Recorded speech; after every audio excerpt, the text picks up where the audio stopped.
You're right to go? Whenever I say that, I just... You're right to go? My heart stops. I reshared that reel I did with the North Face. Yeah.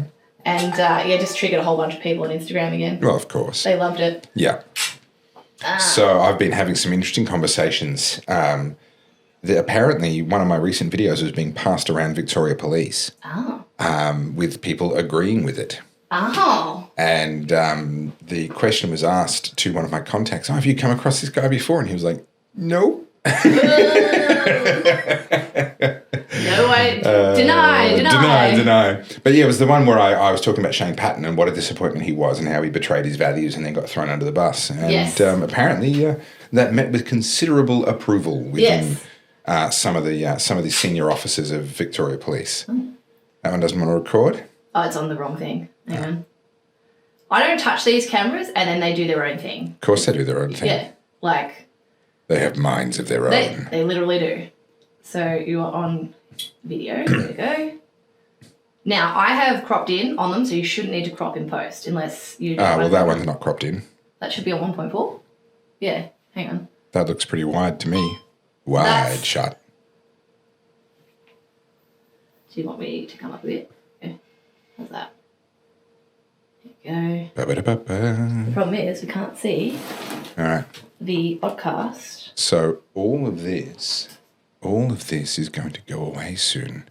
All of this faffing about will soon be gone. I like my faffing. I have some good news for you. Well, maybe not if you like your faffing, but I'm definitely not on 1.4. Okay. No, you're not. You're definitely not. Yeah. But you will be. Yeah. Make me look fatter. Come on.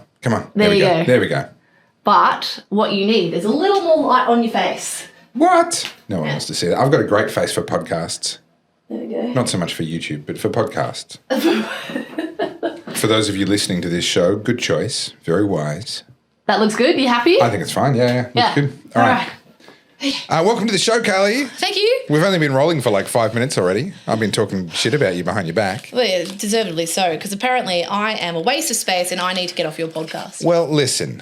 Just because one viewer doesn't have good taste in good conversation. It is funny though, because I literally on the same video, I had somebody say to me in a comment, and I should have pulled this up and shown it to you.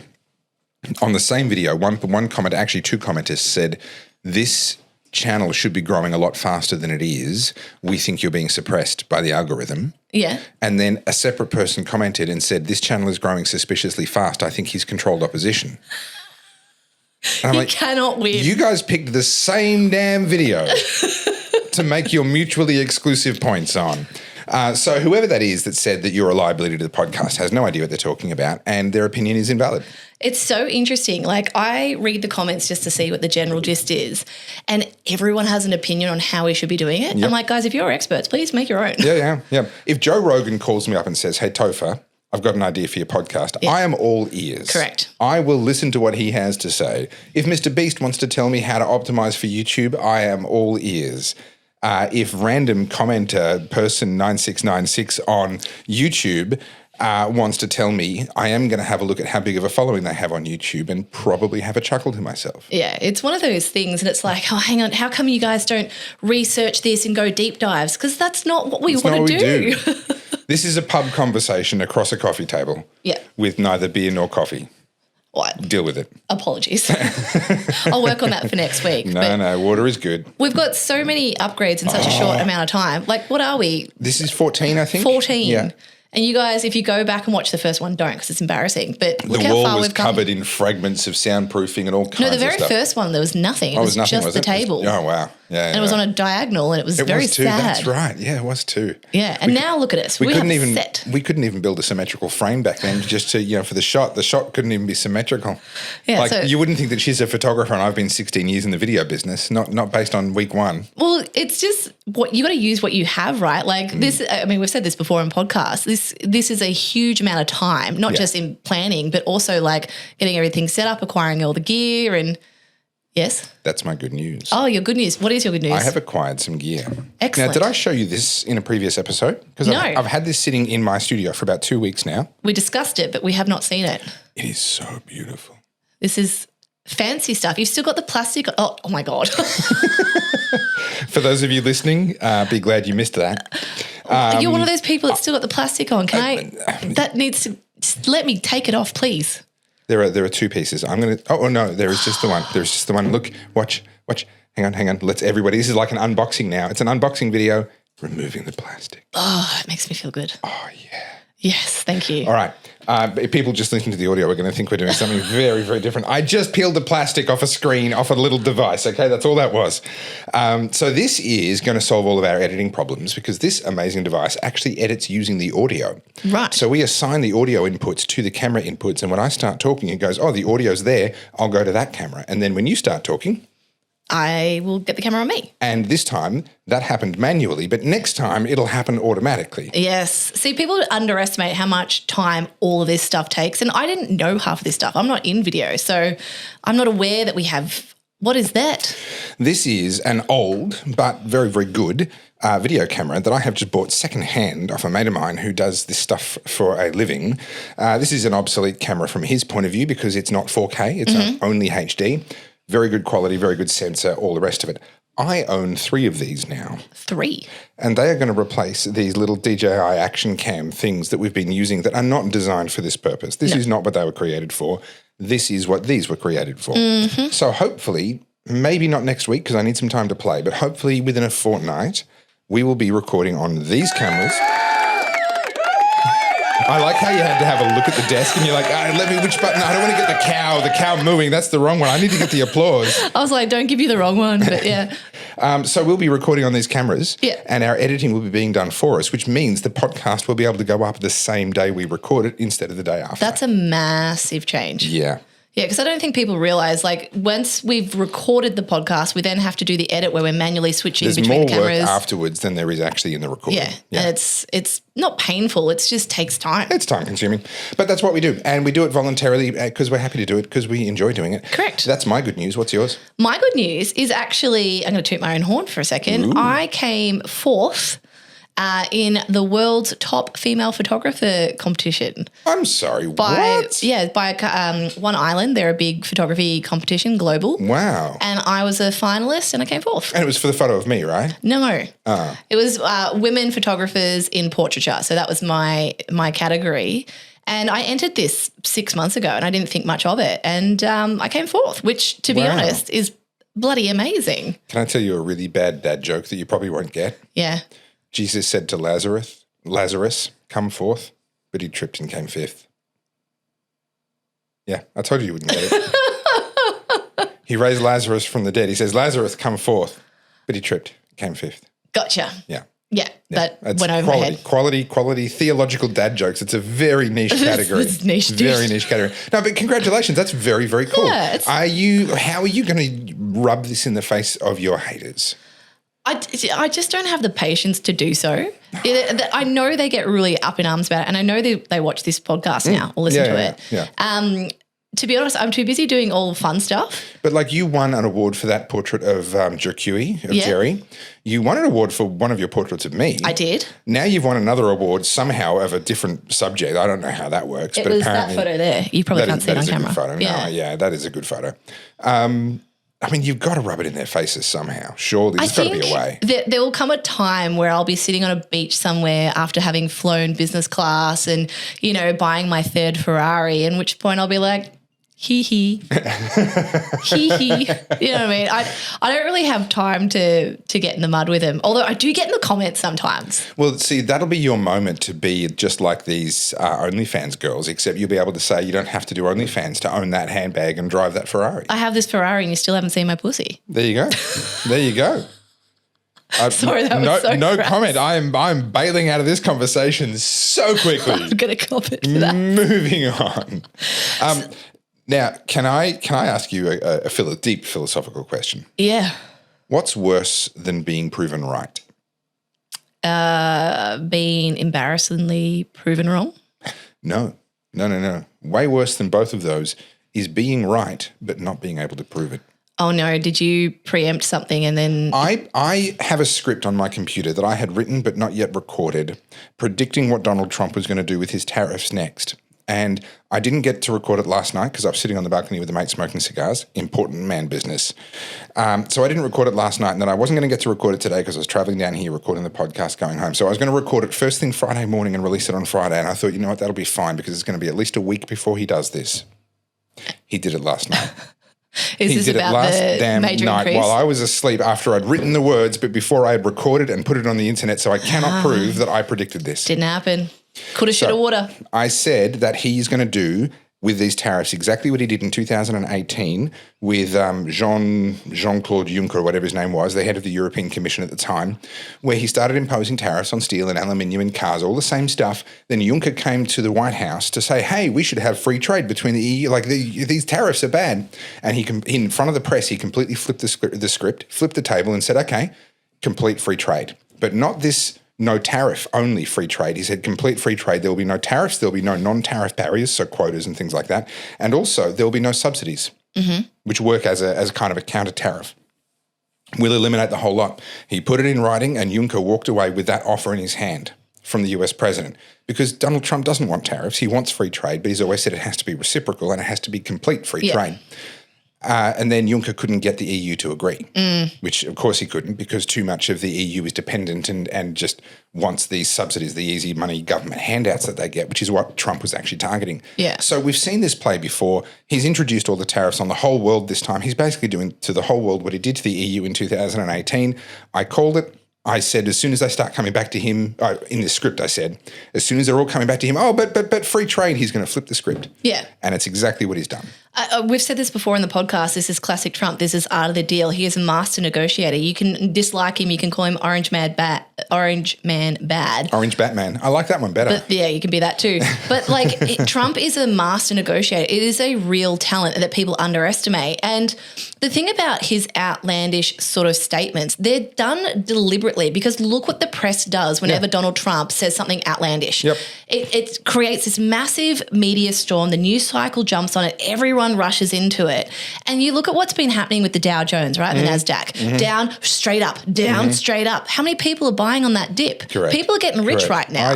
Oh, yeah. And the issue, I've got so much to say about the tariffs, but the issue I have with what's going on right now is the reactionary responses from people who are being completely irresponsible. I'm going to talk specifically about my industry for a second because it's just an example I've seen. Obviously, in photography, you have influencers, social media influencers. You also have thought leaders, people who are key in the industry, and they're all doing these reaction videos to the Trump tariffs. Yeah. This is the end of photography. Everything's going to get so expensive. This is going to be a recession. Doomsday, fear porn, shit. Saw this in COVID, seeing it again. Because I know for a fact the reason they do that is because they get views. Fear gets views. Dude, that was literally about what I was going to say. I'm sorry, I didn't mean. I read your notes earlier. Yeah, I never have an original thought of my own. I literally just read your stuff and then I pretend like it's mine. Clearly, I'm the smarter one on this podcast. Evidently, yes. Much to everyone's Except you're not smart enough to lock the computer so I can't read your stuff. So how smart are you really? Yeah, but it's all right. I'm teleporting to you. I'm like in your brain right now. Telepathic, absolutely, yeah. But what I'm seeing is like these reactionary videos and they're reacting to the news cycle literally as it's happening. And they put up their little TikTok, they put up their YouTube, they're getting all these clicks and all these views. And of course they're getting ad revenue because we know it's very lucrative, but it's completely irresponsible. Like I'll say one that happened today, F-Stoppers, a really, really big photography association. They've got a massive website, they're industry leaders. They put out a video talking about tariffs, basically saying buy your gear now before it goes up. So buy it before all these tariffs come in.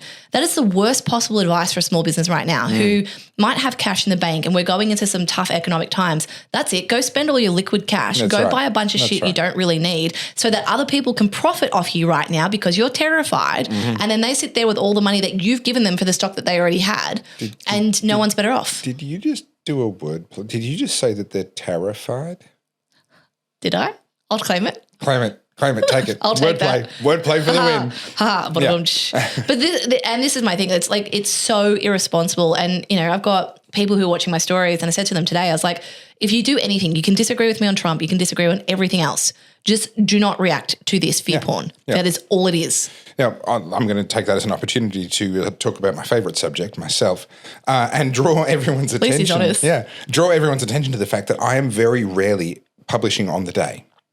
Very rarely will I do that. I have to be supremely confident that I really do have the right end of the stick before I'm going to start publishing something on the same day. Time brings clarity. And even if a day later I'm like, yes, I was right, I now have greater clarity. I can now make a better argument for it. But it's not uncommon for my initial people say, oh, how come you call these things right so much of the time? Because I'm not trying to call it early. Yes. I allow yes, of course I have an initial thought, an initial reaction, and I'll sit on that for 12 hours, 24 hours, 36 hours. And by then, I have confidence in my take. Yeah. Or I've adjusted my take because there's other information or other thoughts have come through. There's that famous Denzel Washington. Denzel Washington's my favourite actor, by the way. And he's actually his interviews where he just talks about life and philosophy of life, he is phenomenal. My Audi R8 is going to be Denzel. That's its name. You've already picked its name. Yeah, 100%. Okay. I've already got the number plate too. Now, is it going to be the V10 or the V8 version? Look, Gareth and I go back and forth on this. I want the V10. He wants the V8. I want the V10. Well, you're the female, so you win. Well, if I'm buying it, no. Well, here's the thing. The V10s are very hard to get. There's the BMW M5 had one for a couple of years. A couple of Lambos have one. The Audi one, they say it's the Lambo one in the Audi, but it's actually not. It's pretty heavily reworked. That's kind of it. Like for V10s, you can get a couple of V12s out there, but V10s have their own unique sound. They're a brilliant thing. The V10 has a very special place in my heart. I do like the V8s too, but why did we get onto this topic? You mentioned Denzel. that R8 was going to be Denzel. So you were going to tell me how awesome Denzel Washington is, as if I didn't already know. A lot of people would already know this clip, but he says to the news reporter who's interviewing him, you have an obligation to be first, no longer to be right. Yeah. And now it's always first to market, first for the take. And I think a lot of exclusive. Yeah, all the TikTokers and I don't like disparaging TikTok because it is arguably a very big powerhouse. So we can't just be like, oh, TikTok. No, it's huge. Yeah. And that's where a lot of people get their news from. It does matter. Yeah. It's where a lot of the younger generation are getting their news from. So when these people are rushing to make reactionary content to something that's just got announced 5 minutes ago and they're like breaking news, exclusive. You have to be first. It's irresponsible. It just let it sit for a day. And was it Dan Bongino used to say that? There's a Dan Bongino rule. Give it 24 hours, let the dust settle and then speak. And I live by it as well. Yeah. You will very rarely find me jumping on breaking news. Yeah, and I see this a lot with people because I immediately look to the people that they look up to and go, what do you think? And I'm like, I don't know, I don't know yet. It's just happened. Yep. I am the oracle, but I'm not the oracle in this situation. I'm not the instant oracle. I'm not the instant noodles. Yeah. I'm like the proper fettuccine. It takes a little while to cook. You know? That's my new self-confessed or self-given nickname, the oracle, because I do have this uncanny ability to be quite right on a lot of things. And everyone's like, how do you pick it? I'm like, well, you've got to just clear the dust and move away from if all you do when you're watching content or when you're watching news, ask yourself, what incentive is there for this person to make this piece of content? If you ask yourself that question, it becomes very easy to work out why you're watching it and what the purpose of it is. And if it, for example, in photography influencers, if they're unboxing a new camera, what is the incentive? Well, they've obviously been either paid or they're going to get the views or the clicks or whatever. Yeah, they get the piece of the camera for free or whatever, They don't care what you do with your money and if you go buy this camera. What they care about is they had the content first, they got the clicks, they got the endorsement, they got the sponsorship. It's no different to the news. The news relies on ad revenue. You need to remember that. At the forefront of everything the news does, it's a business. All they care about is ad revenue. They are selling eyeballs. Their business is to make you come back. And how do they make you do that? They put the fear of God in you. And so if you've just asked that one question, what is the incentive for this piece of content that I'm currently consuming for the person who created it? If it's revenue, we'll then take it with a grain of salt. If I'd have jumped on the fear bandwagon back in the early days of YouTube, I could have a massive channel right now, but I would hate every single video I did because I'm just not wired that way and I'm not willing to sell my soul for clicks. What I did in the early days of COVID when I was when my channel, my Instagram started growing is because you know how we had the daily press releases from Daniel Andrews and we had the daily numbers and Jackie Felgate would put up her daily numbers and I will die on this hill. Jackie Felgate is redeeming herself a tiny bit with 3AW and the youth crime, but Jackie Felgate only has the influencer title because she posted those daily numbers with a little emoji to put the fear of God in people and then talk about where you could go get your PCR test. And now she's amassed, 500,000 followers doing that and now it's influencing you. I'm sorry, I cannot get behind that woman. I'm sure she's intelligent. I'm not disparaging her. She played the game, good on her. But anyone who builds their audience off posting fear, go fuck yourself, sorry.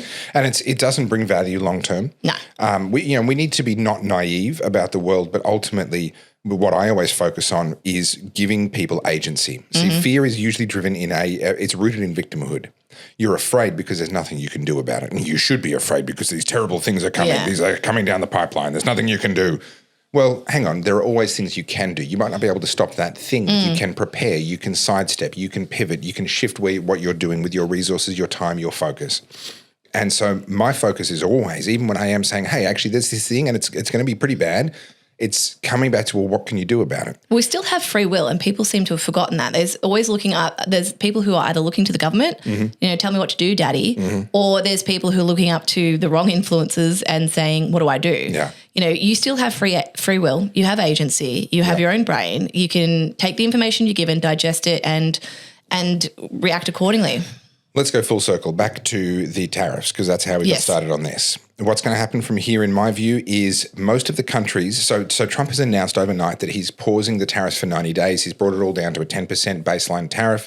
And that's just to make sure there's a little bit of pain there to keep people motivated. Except for China. He's increased their tariff from 104% to 125%. So he's tightening the screws on China. Now, his narrative around this is really interesting. What he's saying is that more than 70 countries had come to America, to the Treasury Department. So Besser, I think, is the secretary there, and he's been out in front of the media every day all the way through this.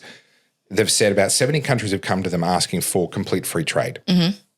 Trump has said, well, we're willing to negotiate that, but it's got to be complete free trade. There can be no trade barriers. There can be no tariffs. There can be no non-tariff barriers, and there can be no subsidies on those industries. And that's going to be the sticking point. Most of those 70 countries, it will not be internally politically acceptable for them to remove a lot of the industry subsidies that they've currently got in place, which are what makes it an unlevel playing field as far as Trump is concerned. So that's going to be really interesting to watch that play out. The countries that are willing to get rid of those subsidies, countries like Argentina, countries like your mate Bukele, these places are going to have no problem doing that. And because it fits with the political worldview, the libertarian worldview of their respective rulers, and they will get that free trade. And that's going to tighten the screws even more on the bigger countries. But the bigger the country is, the more of a hard time they're going to have doing this. The EU, forget about it. Yeah. The chance of them being able to get rid of all of their farmer subsidies and industry subsidies and auto and aerospace subsidies, et cetera, forget about it. It's not going to happen. I think the EU is going to see a lot more turmoil before things turn around. What Trump is doing, though, is he's completely reoriented the world, where previously we were talking about BRICS and the emergence of oil trading in other countries and other currencies other than the US dollar, et cetera. He has brought all of the attention and the focus back onto the US. And yeah, there are people saying, oh, this will be the end of trade with the US, blah, blah, blah. No, I don't think so. I think with the carrot that he's now dangling of absolute free trade with the US is so attractive that what he's actually doing is reorienting the internal politics of most of these other countries, Japan, hopefully Australia and other countries. We will reorient our internal political priorities in order to get that prize. I'm going to take the 30,000-foot view here for a second, and I'm going to ask you firstly about economic sovereignty for countries in the West, because we have outsourced everything to foreign adversaries and we're dependent on them. And same thing here with all our natural resources. We sell it to China cheap, then they sell us back green energy solutions, and the Australian public pays for that. There's a lot to this. What I struggle with here is people talking absolutes about everything. Trump's tariffs are bad, everything's going to fall to shit. There's a lot of good here, but what really annoys me about your average punter and also your media pundits is everyone loves to talk about the problem. We can all point to the problem. There is a huge disparity here. There is a huge issue with globalization, and Australia and America and all the Western countries need to be economically sovereign in a way that supports their citizens. But when there's actual solutions on the table that aren't just being talked about, you are seeing action. Trump is taking action. Now everyone gets their feathers in a twist. Oh, there's better ways of doing it. This isn't how I do it. Well, no one's done anything. This is their thing. This is what happens when action happens. It's the same with, I'm going to talk about Bukele, because, and I've made this comment to you before, I totally agree with a lot of this on a philosophical standpoint or a ideological standpoint. On paper, it all sounds hunky-dory. The reality is a lot different.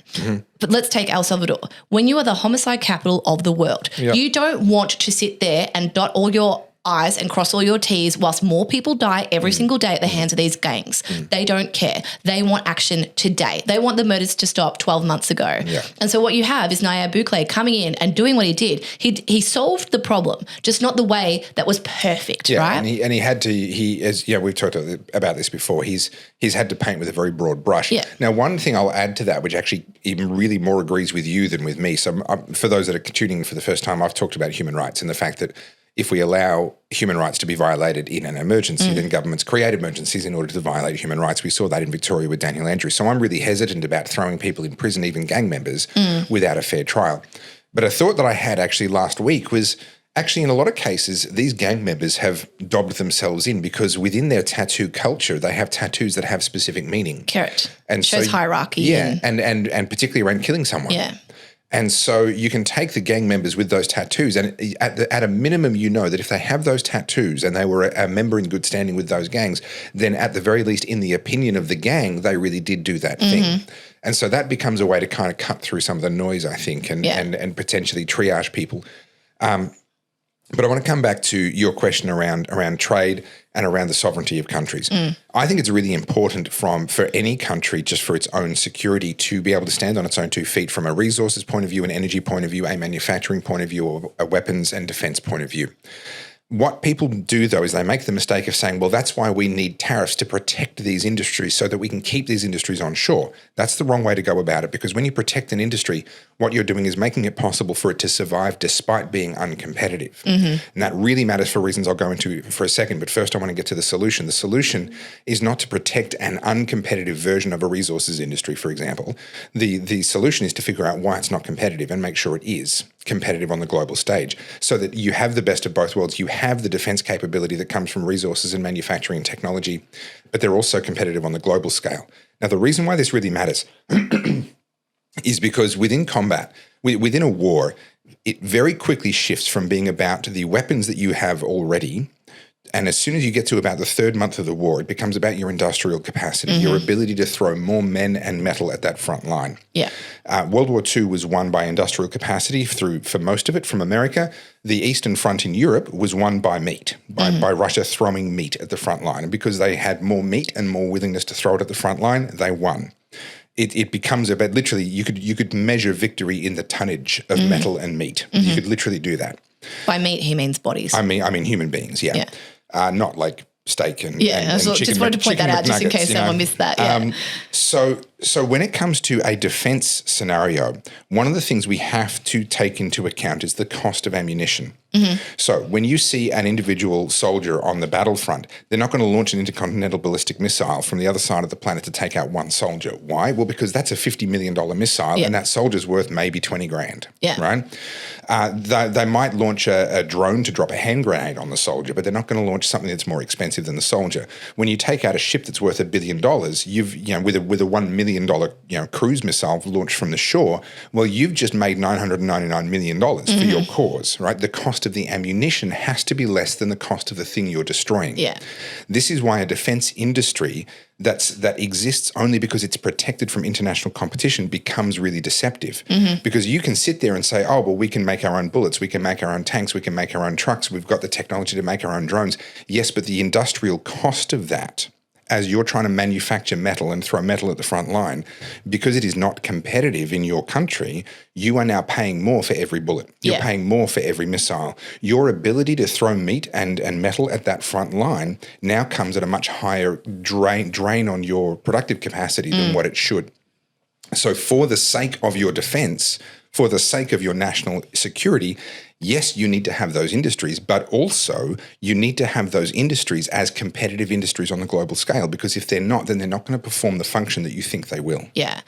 I want to bring it back to something a little less contentious than defense. Only because people be like, I hate war and war's bad. I agree with you, but 100%. it is the only thing constant with humans, that and tax. What do they say? Death and taxes. Death and taxes, yes.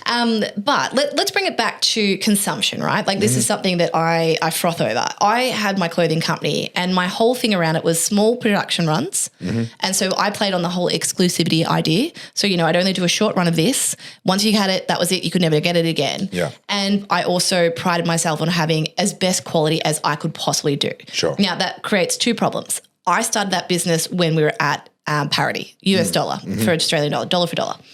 And then obviously everything happens. And look, these are the lessons you learn as a business owner. In my idealistic young mind, this was a flawless business plan. Who wouldn't want that? Yeah. But I was at the mercy of the global trade. I was at the mercy of the US dollar. I was at the mercy of whatever was happening politically.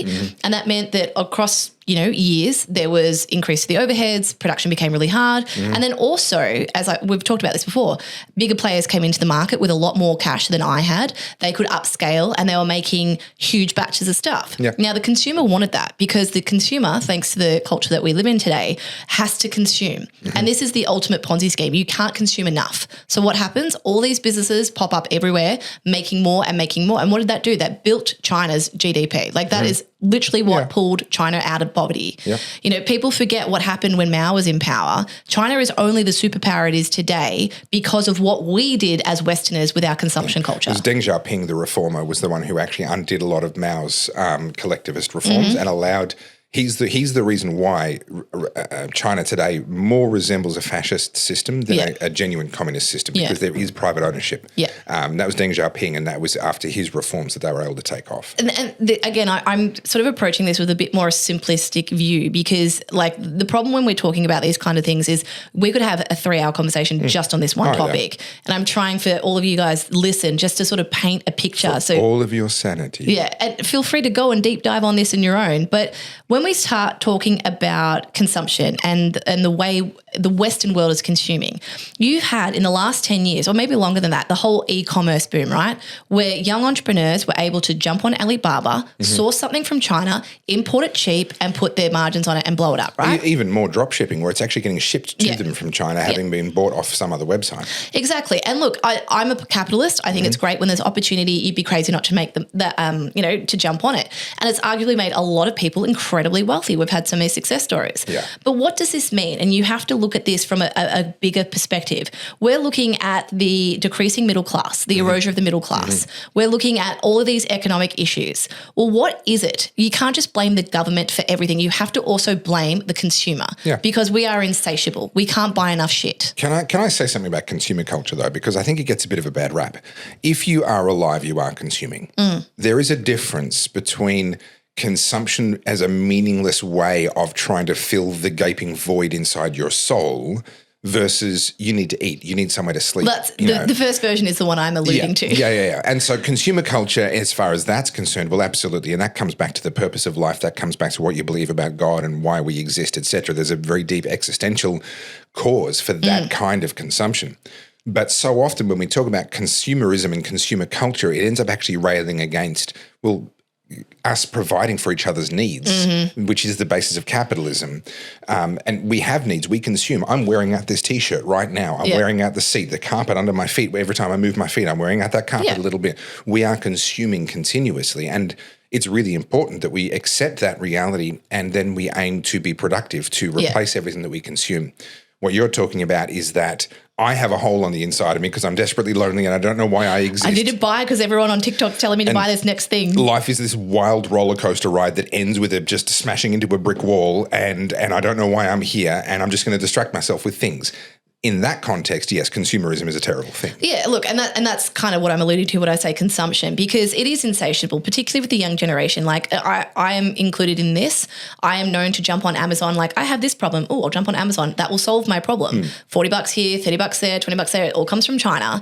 And my point when I'm making this topic, when I brought this topic up, is we blame, it's Trump's fault or it's the government's fault. It's always everyone else's fault. We also have to have a look at ourselves. Like we're facing people, like I said, the erosion of the middle class. Have a look at how much shit you have in your house. Everyone these days has, if you're family, got 2 cars, you got a nice house, you've probably got a big TV, you've probably got all the latest and greatest. I guarantee you have 25 different subscriptions running. Like the consumption that you have normalized in your everyday life, you think that's your basic needs. Our basic needs 20 years ago, 30 years ago, 100 years ago were significantly different. But that life is available to anyone who's willing to make the sacrifice. So we're a one-car family, my wife and I, right? We have 3 kids. We have busy lives the same as every other family. We've made it work with one car. We've been married for nearly getting on towards 11 years now, right? We've made it as a one-car family the whole time. That level of consumption is a choice. Yeah. Anyone can go back to living in a 3-bedroom house instead of a 5-bedroom house. Anyone can go back to driving one car instead of having 2. Anyone can go back to simpler foods, to having their own veggie patch. So often when I hear people, I mean, you're a little bit different because you have a veggie patch. You're making your sourdough. You know, you're the actually. rats got to my pumpkins. That's a story for another day. No. Yeah. I'm really dirty rotten No, rats. I'm really upset about it. Yeah, I don't blame you. Fucking livid, actually. Yeah. But sorry, I digress. So that life is still available to anyone that's actually willing to put in the work to go and live that life. The reason why we don't is because we can afford the more consumer-oriented life, and it feels better. We like it better. Would you, this is again that 30,000 foot view, and I'm just going to throw a statement out to you and we can unpack it. I think our pursuit of comfort is actually what's killing us, both metaphorically, spiritually, and also to a degree physically. I think our constant pursuit of things that make our lives easier and more comfortable is actually half the problem that we're all facing. It's also been the source of the greatest innovations in human history and the greatest improvements in standard of living. Laziness is the mother of invention, as they say. But you're absolutely right, and I don't remember who first said it, but it has been said, and I think it's true. It's not original to me, but I think it's true. That aging is the aggressive pursuit of comfort. Yes, I've heard that. Yeah. When we successfully achieve high levels of comfort, we die very quickly. And this is why even very, very wealthy people, look at Jeff Bezos. He starts Amazon out of, garage. Yeah, okay, there was a bit of money in the family. He wasn't some pauper or whatever, but he wasn't a billionaire. He starts the company. He's selling books. He's this dweeby-looking guy. Then Amazon starts to become the everything store where they're selling everything, and now he's got time to what? Go to the gym, eat really healthy. Zuckerberg's doing martial arts. They get the glow up. Why? Well, they have the money, but why do they choose to spend the money that way as opposed to, let's say, a Gina Reinhardt, who has more recently got herself back into shape, but she ballooned out. Let's look at mining magnate Clive Palmer, right? He got fat and all the rest of it. Like, why does it go in one direction with some of these people when they have time and money, and yet it goes in a different direction with others? And a large part of that is because some of them recognize I still need challenge in my life. I still need something hard in my life. There needs to be something that I'm chasing that I can't get. Money will buy me anything now. I can have all the power, all the trappings, all the luxury I want. I have to voluntarily go and pursue something that is hard. Correct. And that typically has to be a very personal thing. It's in the gym, it's in martial arts, it's in extreme sports, it's in these sorts of pursuits that these people then give themselves something unattainable and difficult, and that keeps them young. Yeah. The ones that go full on for just the pure luxury life of hedonism, they tend to die young. Yeah, exactly. And I mean, if we relate this back to your average person, you look at the average middle class now, and you just have to contrast this to when we were growing up, right? I grew up in the 90s. So back then, I mean, we were like wealthy middle class. We're middle class, but we didn't have mansions, if that makes sense. Yeah, sure. We had the 2 cars and everything. But we had one computer for the house. We had 2 TVs. You had the family room TV and you had the good TV in the good room, which we never used. Remember when you had the good room? Yeah. There was the formal dining. That never got used. With the cutlery that never came out of that box. Yep. Maybe for Christmas Day, and that was it. Yeah, I remember it. And it was always closed off. Yep. But, there was things that you would wait for. We bought seasonally for our clothes. Like, it's autumn, we'll go buy, new clothes from Target, whatever. And, I remember just this delayed gratification. Like, you would pine for something and you'd either have to wait for your birthday or Christmas or save up your pocket money, right? Yeah. And there was something about, I think I've told you this story before, forgive me if I have, Oakley sunglasses. They were the thing to have when I was at school. Everyone had to have Oakley sunglasses. Now, back then, I think they were like $150, which was a lot of money for a friggin' 13 or 14-year-old. Yeah. And I remember begging my mum, I want these sunglasses. And she's like, there is absolutely no way I'm buying you $150 sunglasses. You'll lose them, you'll break them, no. And so I got a job at McDonald's and I saved up all my money, and then I went down to the surf shop and I bought those Oakley sunglasses, and I treated them as if they were porcelain. I was meticulously cleaning them every night. I made sure they went in their hard case, and that hard case was locked up in my school bag, because I valued the effort I put into it. Nowadays, let's use that sunglass analogy. I can go to any shop anywhere and get a pair of arguably cool looking sunnies for that $10. Right? So, and you break them, you don't care. You'll buy 20 pairs that year. but again, you can still recreate exactly that same phenomenon, just adjusted for the modern age. So my son is 8 years old, going to be turning 9 shortly. When right around his 8th birthday, he bought himself a Nintendo Switch. Yes. Now, I bought him a game for it as his birthday present. That was my deal with him. I said, you save up enough money for this thing. It's $550 or something crazy, right? Yeah. For an 8-year-old. I said, you save up enough money, I will buy your first game, but I'm not buying the Switch. He saved up for 2.5 years. He began saving when he was 5, and he bought it and he got it for his 8th birthday as his present to himself. Yeah. So we can still accomplish the same things, that discipline, that pride in your own We effort. can, but why don't we?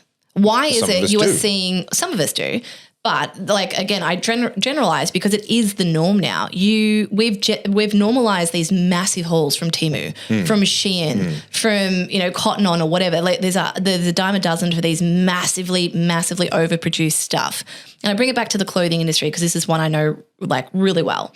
I cared about the fabrication because I care about what happens to the garment when I'm wearing it. I hate nothing more than seeing pilling. I hate nothing more than cracking in the print. I hate nothing more than, like if you've got like a furry, warm hoodie. Don't look too closely at my No. We've had this discussion off camera. I care so much about that stuff. My merch lasts really well, but I actually like it as it starts to crack, as it starts to get that little bit of worn in. patina. Distressed. It's patina. It's distressed. Yeah. That's what we call it in the industry, distressed. And look, this is the thing. I understand that people can't afford designer, and I'm not advocating for designer because a lot of that designer stuff is made quite cheaply. Brand. It's just brand. That's what you're Totally paying for. different conversation. Yeah. What I cared about is I was like, all right, what's in this fabric? Like literally what's in the thread? Is it polyester? Is it nylon? Is it cotton? Will it break down? What's going to happen when you wash it 100 times? Like I was in the fitness industry and I knew full well that people were wearing my clothes, sweating in it. It was going in the wash and they were probably washing it every week. A couple of times a week, yeah. I was like, I still want them, if they're going to spend $150 on a hoodie with me, I want this hoodie to last them like 4 years. And that makes me a very bad business person because obviously I want people to keep coming back and keep buying. And look, to be fair, my competitor that started at the same time as me is still going and they're a very big business now and they've done very well. But they did exactly the opposite to what I did. They did massive print runs. They did really cheap quality. And you can tell that, like, for example, a well-made garment might have lining, it'll have proper stitching, and it will be constructed well. And that's why you look at things that you've invested in maybe 10 years ago that's still wearing really well. But if you've bought something from Cotton On or even some of the high street brands now, like even Witchery or whatever, that you think is somewhat good quality, for them to maintain their profits and their margins, they've all had to. They've decreased the quality. So can I make a counterpoint though? Sure. That there is a reality that you have to give the people what they want. So for example, I've been in the social media political commentary game for 16 years. And for most of that time, I was doing a small number of high-intensity projects. So I would do a video about water mismanagement in the Murray-Darling Basin. It would take me 3 to 4 weeks of researching and writing. It would take me a week to 2 weeks to film because I'd hit the road. I'd be driving around, staying in motels, getting on locations, all the rest of it. Then a week or 2 to edit. By the time I'm done, I've spent thousands upon thousands of dollars in direct costs, accommodation, fuel, everything else, as well as lost thousands in income to then put out a video that's anywhere from 9 to 20 minutes long that a handful of people will watch. And so because it cost me so much, it wasn't economic. I couldn't make money doing it. And so therefore I did very few, right? I would come back maybe twice a year and I'd become a sucker again and do it to myself again and spend my savings for the last 6 months of work on just another video. In January of this year, I made the decision, you know what, I'm just going to give the internet what it wants from me. And what does the internet want from me? Well, in my particular case, it wants me to do videos about a lot more topics a lot more often. Well, that means I have to put a lot less effort into each video. So I've now calibrated where I can write and record and edit and publish 2 videos in the same day. And guess what? It's going a lot better. Because I gave up on my idea of what I am and what I want to do. I didn't give up on it. I'm still broadly doing the same thing. But I said, okay, what is it that other people actually want from me that's still compatible with my values? It's still compatible with who I am and what I do and my comparative advantage over others is in this space. And so I'm not betraying my values in that sense, but I'm packaging myself in the way that people want. And I think that sometimes for entrepreneurs, you can be so in love with the thing that you want to do that you can lose sight of what the market actually will 100%. pay for. And you're absolutely right, because what happened to my business? It folded. It went into liquidation. Yeah. And it went to liquidation because I didn't want to drop the quality, which would have immediately increased the value of my garments. You also didn't want to do the scrunch bum. That was the big one. And can I just say you are so wrong on that? I was totally wrong. Yeah. 100%. Scrunch bums. I'm happy to put my hand up. Big fan. I'm sure you are. You're a dude. No, I'm happy. This is the thing, and this is why I feel like I can speak on this, because there were a lot of choices that I made along the way that undeniably bit me in the ass massively. I refused to in your scrunch bum. Yeah, well, scrunch bum. I refused to make those scrunch bum leggings. That was a big problem. Yeah. I refused to jump on the seamless trend, which has now been going for a good 6-7 years. Yeah. Because I thought that kind of clothing was something I didn't like, and I don't want to make that. Yeah. But hey, guess what? Gen Z is wearing that, so I was wrong on that. I wasn't wrong in the sense that I don't like it, and I don't think we should be making shit quality clothes, but the market, like you said, the market wants what it wants. Market wants what it wants. And my interest around this is like, I totally agree with you. You're right. And if you're a smart business person, you'll do that, right? You'll ride that wave. But this is why we're in this point that we're at now. And this is what happens. That has gone unfettered and unchecked for a good 15, 20 years. And a lot of people are now dependent on goods coming out of China because you cannot make it here in Australia. Yes. And now what happens when there's volatility? Now everyone's going to be, it's Trump's problem. It may not have been Trump. It could have been something else. Like let's say China invades Taiwan. All of a sudden there's a global war. Russia jumps in. Then guess what? Now you're definitely not getting your stuff from China. Is that Trump's fault? Yeah. Do you know what I mean? So can I make a comment though, which is related but slightly tangential on the issue of trade deficits? People carry on a lot about, we've got a trade deficit to this country, to that country, etc. Trade deficits are a myth if you are getting value in return. I have a terrible trade deficit with my local greengrocer. I give them money every single week, and you know how much money they've given me? None. Zero. Yeah. Right. But so why does it work? Well, because I get value in return. Of course. And I make my money elsewhere, and then they get value in return from me, and that's why they pay me money. And then so on, the money goes the circular around. Economy, right? Yeah. And that's how every single economy works. And we have this idea in our head that it's different when it's from one country to another, but it's absolutely not. If you think that trade barriers between countries make sense, why don't trade barriers between towns make sense? Why isn't there a trade barrier between your suburb and the suburb next door? Because that's ridiculous, because that would completely destroy the economy. Your quality of life would collapse if you started to do that sort of thing.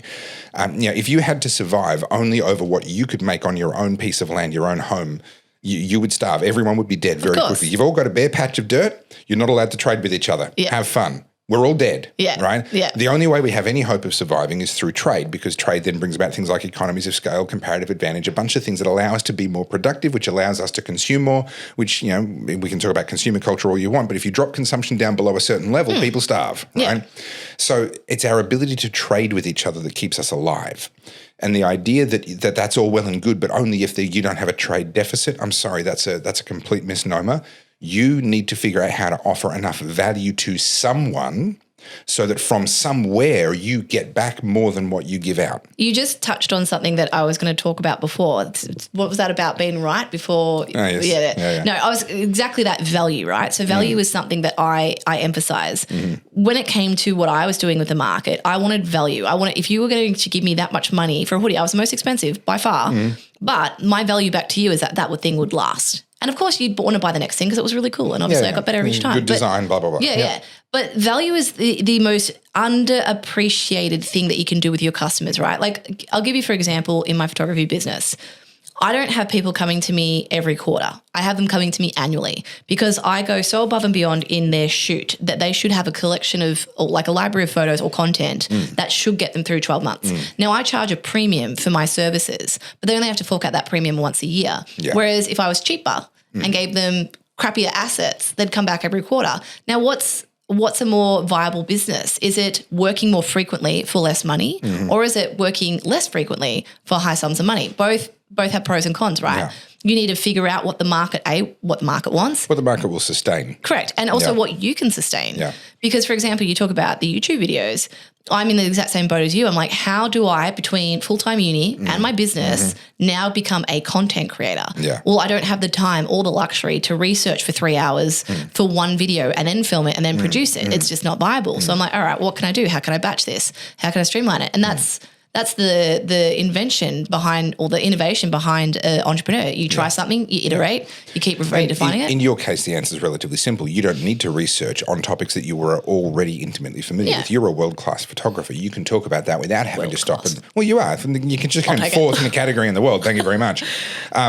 So that's where you jump into those things. For me, political commentary comes naturally because I've been paying very close attention to it for 16 years. And so I can do things like see what Trump is doing and go, hang on, I've seen this before. I saw this. And then with a quick bit of research, I go 2018 with Juncker from the European Commission. Yeah. And, that stuff comes easily to me You've got that compounded interest and that history that's there. And so that's where we talk about comparative advantage. If I tried to talk about photography, I don't have a comparative advantage. I have to sit down and research in detail every single thing I want to talk about. 100%. Same for you. If you wanted to go deep into economics, well, there's a bit of reading you got to do first, right?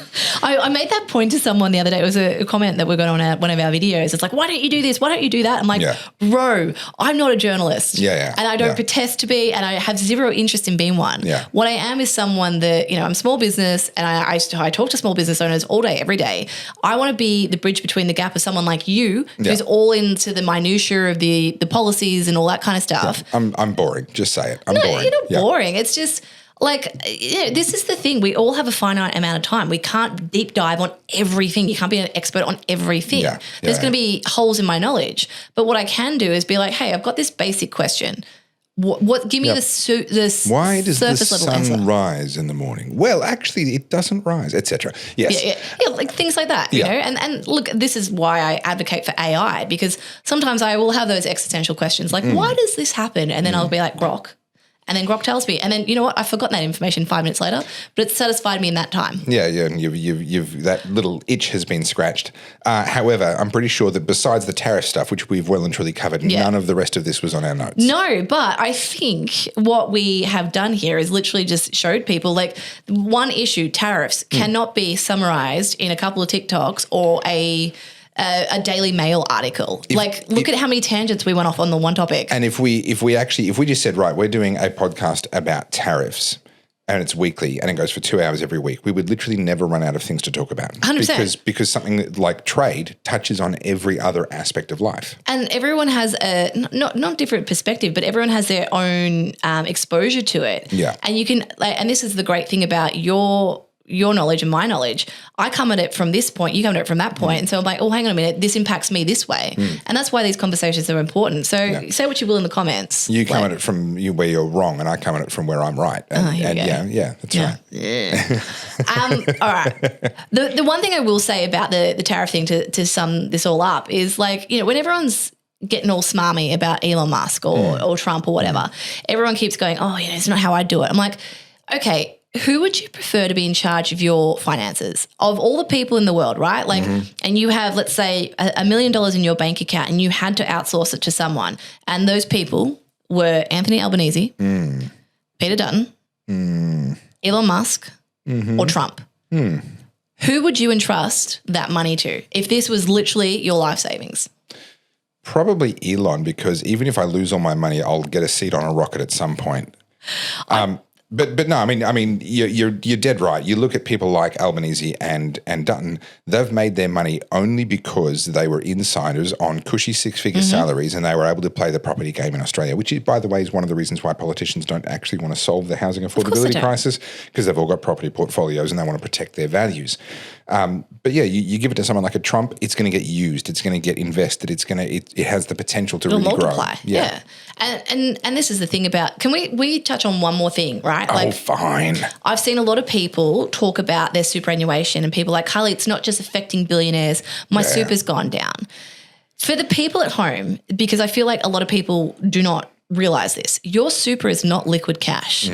It is literally dependent on a volatile investment. And depending what super plan you have and how volatile that investment is, you are literally at the behest of the global markets. Superannuation should be abolished. It was a terrible idea and it should never have been done. There you go. Fucking agree. A whole bunch of people are unsubscribing right now. Yeah. This is the thing about super. It's involuntary. You can't touch it. But the people who are holding your money are earning interest. You get a little bit of that. But you are giving money to all these massive super funds who are taking extraordinary profits and risks with your money. And then when those risks don't pay off, even though you know full well that the stock market is volatile, you get upset. It is a government-run protection racket. It is indistinguishable from organised crime. Through the industry super fund scheme, the unions have now managed to make it an absolute cash spinner for them. And of course, they then donate large sums of money to the Labor Party. So it's actually corrupting the independence of politics in Australia. And because it's mandatory, like you said, the problem we were supposedly solving was that the aged pension was going to become unsustainable because of demographic shifts and the generosity of the age pension, the fact that life expectancy was increasing, so people were now on the age pension for 30, 40 years, where originally when they first launched the age pension, on average people were on it for less than 5. And so all of these problems were creating an unsustainable debt burden, or unfunded liability burden. There's an important distinction there, but anyway. And so they said, right, people need to save towards their own retirement. So we have to have this mandatory savings scheme. It's going to be called superannuation. We're going to create rules around what people are allowed to do with that money so that they can't just fritter it away or waste it or what have you. Now, of course, they're saying, oh, well, maybe people should be allowed to access it to help them buy their home or to do these other things in limited circumstances. And, that's an improvement, but it still doesn't fix the fundamental flaw, which is that you've created a protected market for people to play in. And, of course, they're making hay while the sun shines. But the number of people who are sitting there going, I can't afford a house, but I've got $200,000 in superannuation, or I can't afford to take a risk and start that business that's that dream that's rattling in the back of my brain. Sure, I've got $200,000 in superannuation, but I'm going to be the working poor all my life. Yeah. Now, the reason why this keeps us the working poor is not just because your paycheck is smaller than what it could have been, but because every single thing is priced higher than what it should have been. Yeah. Because the price of everything you buy has to factor in all of the costs of creating that thing, which includes putting employee money across into superannuation, which they don't get to spend. So it's not liquid. It doesn't help stimulate the economy in that sense, but it has to get added to the shelf price of every single thing. Yeah. So you are now paying for your retirement twice. You're paying for it in the loss of income and you're paying for it through the shelf price of absolutely everything. And when you finally get to your retirement, you better hope there's still something left because the government's looking at that honeypot of money. Of course they are. And this is what I get really worked up about. And I mean, you've explained it better than I could have. With superannuation, people see that volatility. I mean, as soon as we got that offer in COVID to take money out of super, I took it. I took as much as I could. Yep. I was like, get fucked. I want that money myself. And what did I do? I turned it into a 6-figure business with my photography. Yep. So way more lucrative than it is sitting there doing stuff that I can't know and I can't touch it. And now you're seeing a lot of, Dutton's trying to do the whole use your super to help you buy a house. And, you can do self-managed super funds. I know that you can buy commercial properties and all that sort of stuff. But all you're doing is overcomplicating something that doesn't need to be so complicated. Yep. And then the government, every which way, is trying to tax you for it. Yep. And one of the reasons why retirement is so difficult to self-fund is because of the cost of living. Why is that happening? Well, it's because of government regulation, government taxation, all those things. So the government is literally inventing schemes to try and help you survive the consequences of other government schemes. Yeah. So can we just touch on the boomers, for example, because they're the ones that, and I'm not generalizing. I know there's a lot of boomers out there who don't think this way, but with what I'm seeing, I'll give you an example, a friend of mine's mum, right? Your average boomer living in a property that they bought cheap, now worth a lot of money, had the super's now worth a lot of money. And so they have no incentive to change the system, even though they know Gen Z and Gen Alpha are likely never to buy a house with the way things are going if there isn't major reform. And you just said the same thing with the politicians. There's no incentive to actually solve these problems. They use it for political point scoring, but no one actually wants to present the solutions and then take the actions. Trump's doing that right now. Trump knows there is huge issues for the American economy. Yep. He is making those actions. Yes, it's ruffling a lot of feathers, but you've spent decades talking about this problem. It's only getting worse. And now when people even Bukele, like I said, with El Salvador or Milei in Argentina, these people are taking bold actions to try and fix the problem. And then people are screaming blue murder. So when you've seen this volatility with the stock market, of course I say boomers because they're the ones who have benefited the most. I'm not trying to generalize and demoralize people, but with the boomers, there is no incentive for things to change because they're currently benefiting off this system. So look at a large family. Let's imagine my family, there were 7 kids in mine, but let's just imagine a large family. And you've got the oldest child, you've got the youngest child. They have 2 very different experiences of growing up in the same family. The oldest child will be growing up looking at the youngest, and they're always going to be saying, well, hang on, how come they get to do something at 10 years of age when I had to wait till I was 14 before you'd let me do that? Yep. And from the parents' point of view, it's like, well, yeah, but we know better now, or yes, but they're with their older siblings. You didn't have an older sibling to be with, or there's various reasons and excuses. Meanwhile, the youngest sibling is looking at their older siblings going, why do they get to do things that I don't get to do? Yep. Why can't I drive a car yet, right? And so... How were you in my house when I was younger or what? So the oldest is sitting there going, this isn't fair. He's getting, the youngest is getting favourable treatment compared to what I got. The youngest is sitting there going, this isn't fair. The oldest is getting favourable treatment compared to what I got. All right. So we're sitting here because we're closer to that younger generation going, look at the boomers sitting there on that nest egg. They've had the benefit of this wonderful economy, and they have, and it's been a manipulated economy. They've lived on the credit card and we're left with the debt now. So there is some truth to that. They're looking at us going, you complaining about the price of your first house. My first house had 2 bedrooms, 1 bathroom and a carport, and you want to have a whinge about a double-story 5-bedroom house with 3 bathrooms and a double garage? Get off it. Yeah. Right? And we're both correct. Yeah. This is the thing. Now, that doesn't mean that things haven't been done that have been wrong and have manipulated property prices, etc. But there is very little to be gained by trying to figure out who's right and who's wrong, because from each of our perspectives, we both have a point. When it comes to voting, obviously we have the election coming up, the federal election. This is the issue that I'm trying to the bridge that needs to be extended here between those generation gaps, because everyone's looking at this from their point of view, as we've just discussed. There is no meeting in the middle because, again, like I said, there are incentives here that people don't want to see this change because it will greatly impact them. Yeah. Even though full well it may help the next generations. And then the younger generations, that's the issue now. So everyone's sort of blaming each other. And I've just done them blaming the boomers. But there has to be some level of accountability across the board, and that means that someone is going to feel this impact. Someone has to. That's inevitable. Who is that person? How do you even that? How do you decide who gets it? Yeah, and this is a great question because this is a problem that Western economies across the board are facing. Things are badly out of whack. Government intervention twists markets. It creates distortions in the market, as economists like to say. Essentially what that means is it's just a fancy way of saying things aren't worth what they should be worth, right? People's priorities have been twisted by government action, whether that's taxes or incentives or quotas or what have you. And so things don't have the correct market-driven price. We've watched a few experiments over the generations, over the decades, as some countries have tried to bring that back and tried to remove the government distortions. Some have tried to do that very slowly. That usually works really badly. The experiments that have worked, and in particular the experiment we're watching play out in real time, is Argentina, is shock therapy. When Milei came in, one of his first actions, amongst other things, was to halve the official exchange rate of the currency. Now, this is a great simile for what we're talking about here. So, as I learned when I was in Venezuela, the official exchange rate in these collapsing currencies, these collapsing economies, is never the real exchange rate. The real exchange rate is the black market exchange rate. It's whatever people will trade voluntarily. That's the real one. The official one is never that. And the reason why it's not that is because the government's trying to prop up they've got their own reasons why they want to manipulate what that is. The problem is if you've got an official exchange rate that's here and a black market exchange rate that's here, anyone that understands markets can see an opportunity for profit through arbitrage. You just trade in one direction here and then you come back with the money from over here and trade in this direction here and you keep the difference. So the minute they try to maintain an artificial, a manipulated, a distorted exchange rate, they have to then put quotas in place and start picking winners and losers. You're allowed to exchange the money, but you're not because we think maybe you're doing this thing, what have you, right? So now the government can pick who its friends are and decide who gets what exchange rate and who gets the good one and who doesn't. And you now create a whole bunch of other distortions that then ripple out through the economy and become incredibly, incredibly destructive.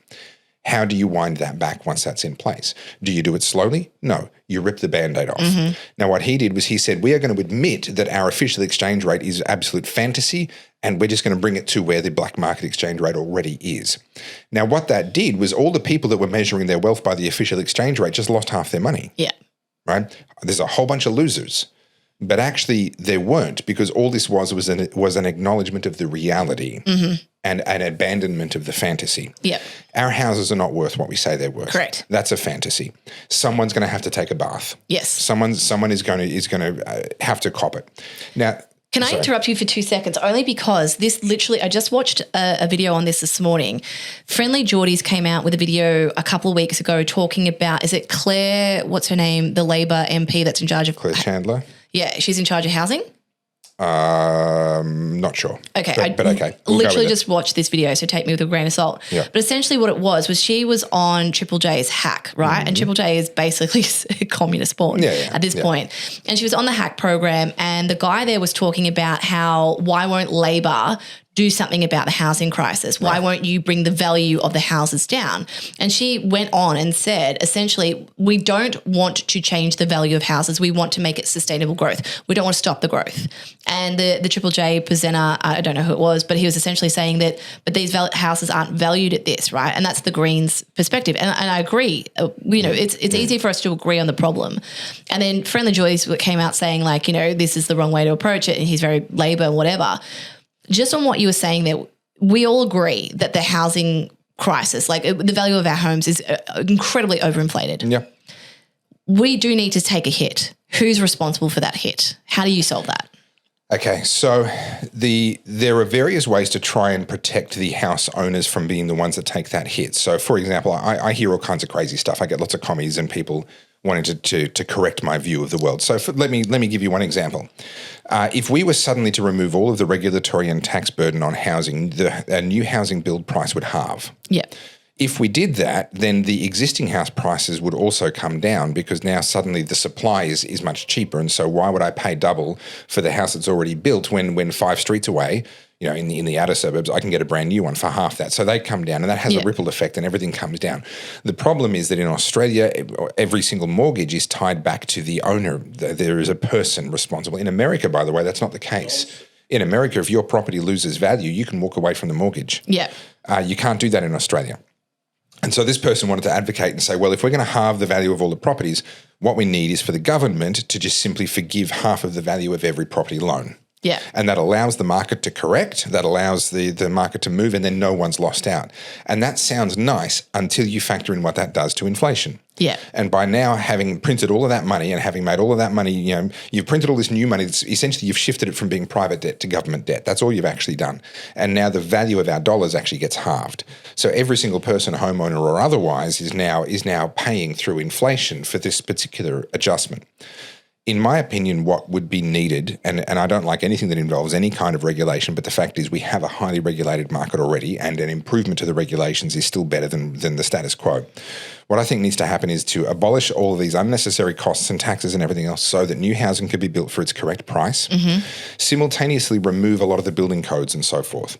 Now, what this is not the ones to do with structural integrity. I don't want people's houses falling down, but we don't need 6- and 7-star energy ratings on everything. I don't need an indigenous impact assessment done. I don't need, I won't tell the story about the go-karting place I was trying to build, but we're trying to protect a fish that you can literally buy at a local aquarium. Yeah. It's just it's nuts. It's nonsense. Get rid of all of that.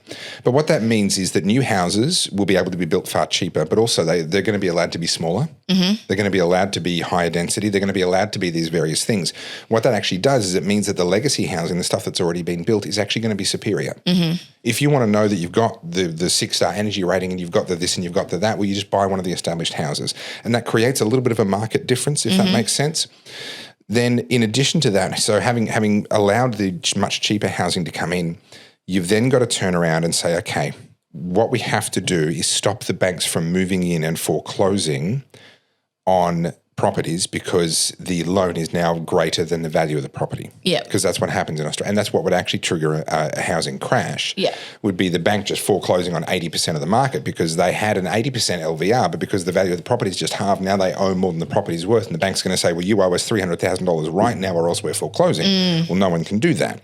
And so that's what would actually trigger the sell-off. That's what it would actually trigger the genuine market crash. So a regulatory reform, which is an incredibly dangerous thing, and I can barely believe the words are even coming out of my mouth, that puts some parameters around how and when banks are allowed to foreclose on properties if the payments are still being made.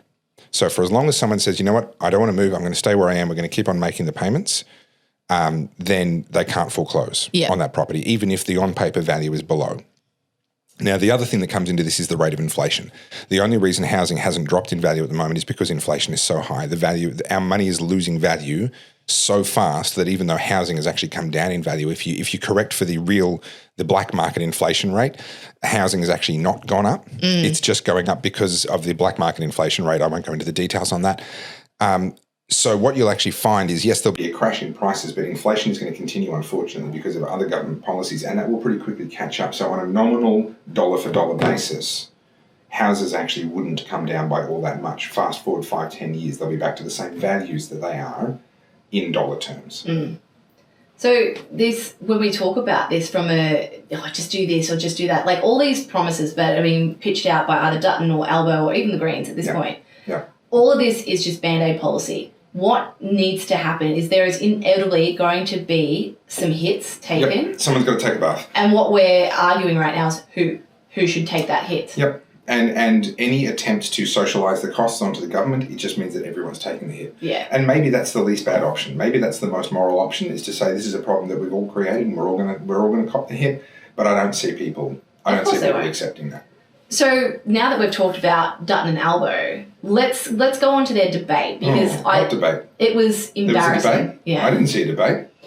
It was. I didn't watch it from start to finish. I just watched the clips because, to be honest, because you're not suicidal and you don't want to be. Basically, I get that. I value my life and my time. But Sky News put out like the little sound bites. Wait till it comes out on YouTube and then play it at double speed, and they still sound like they're talking slow.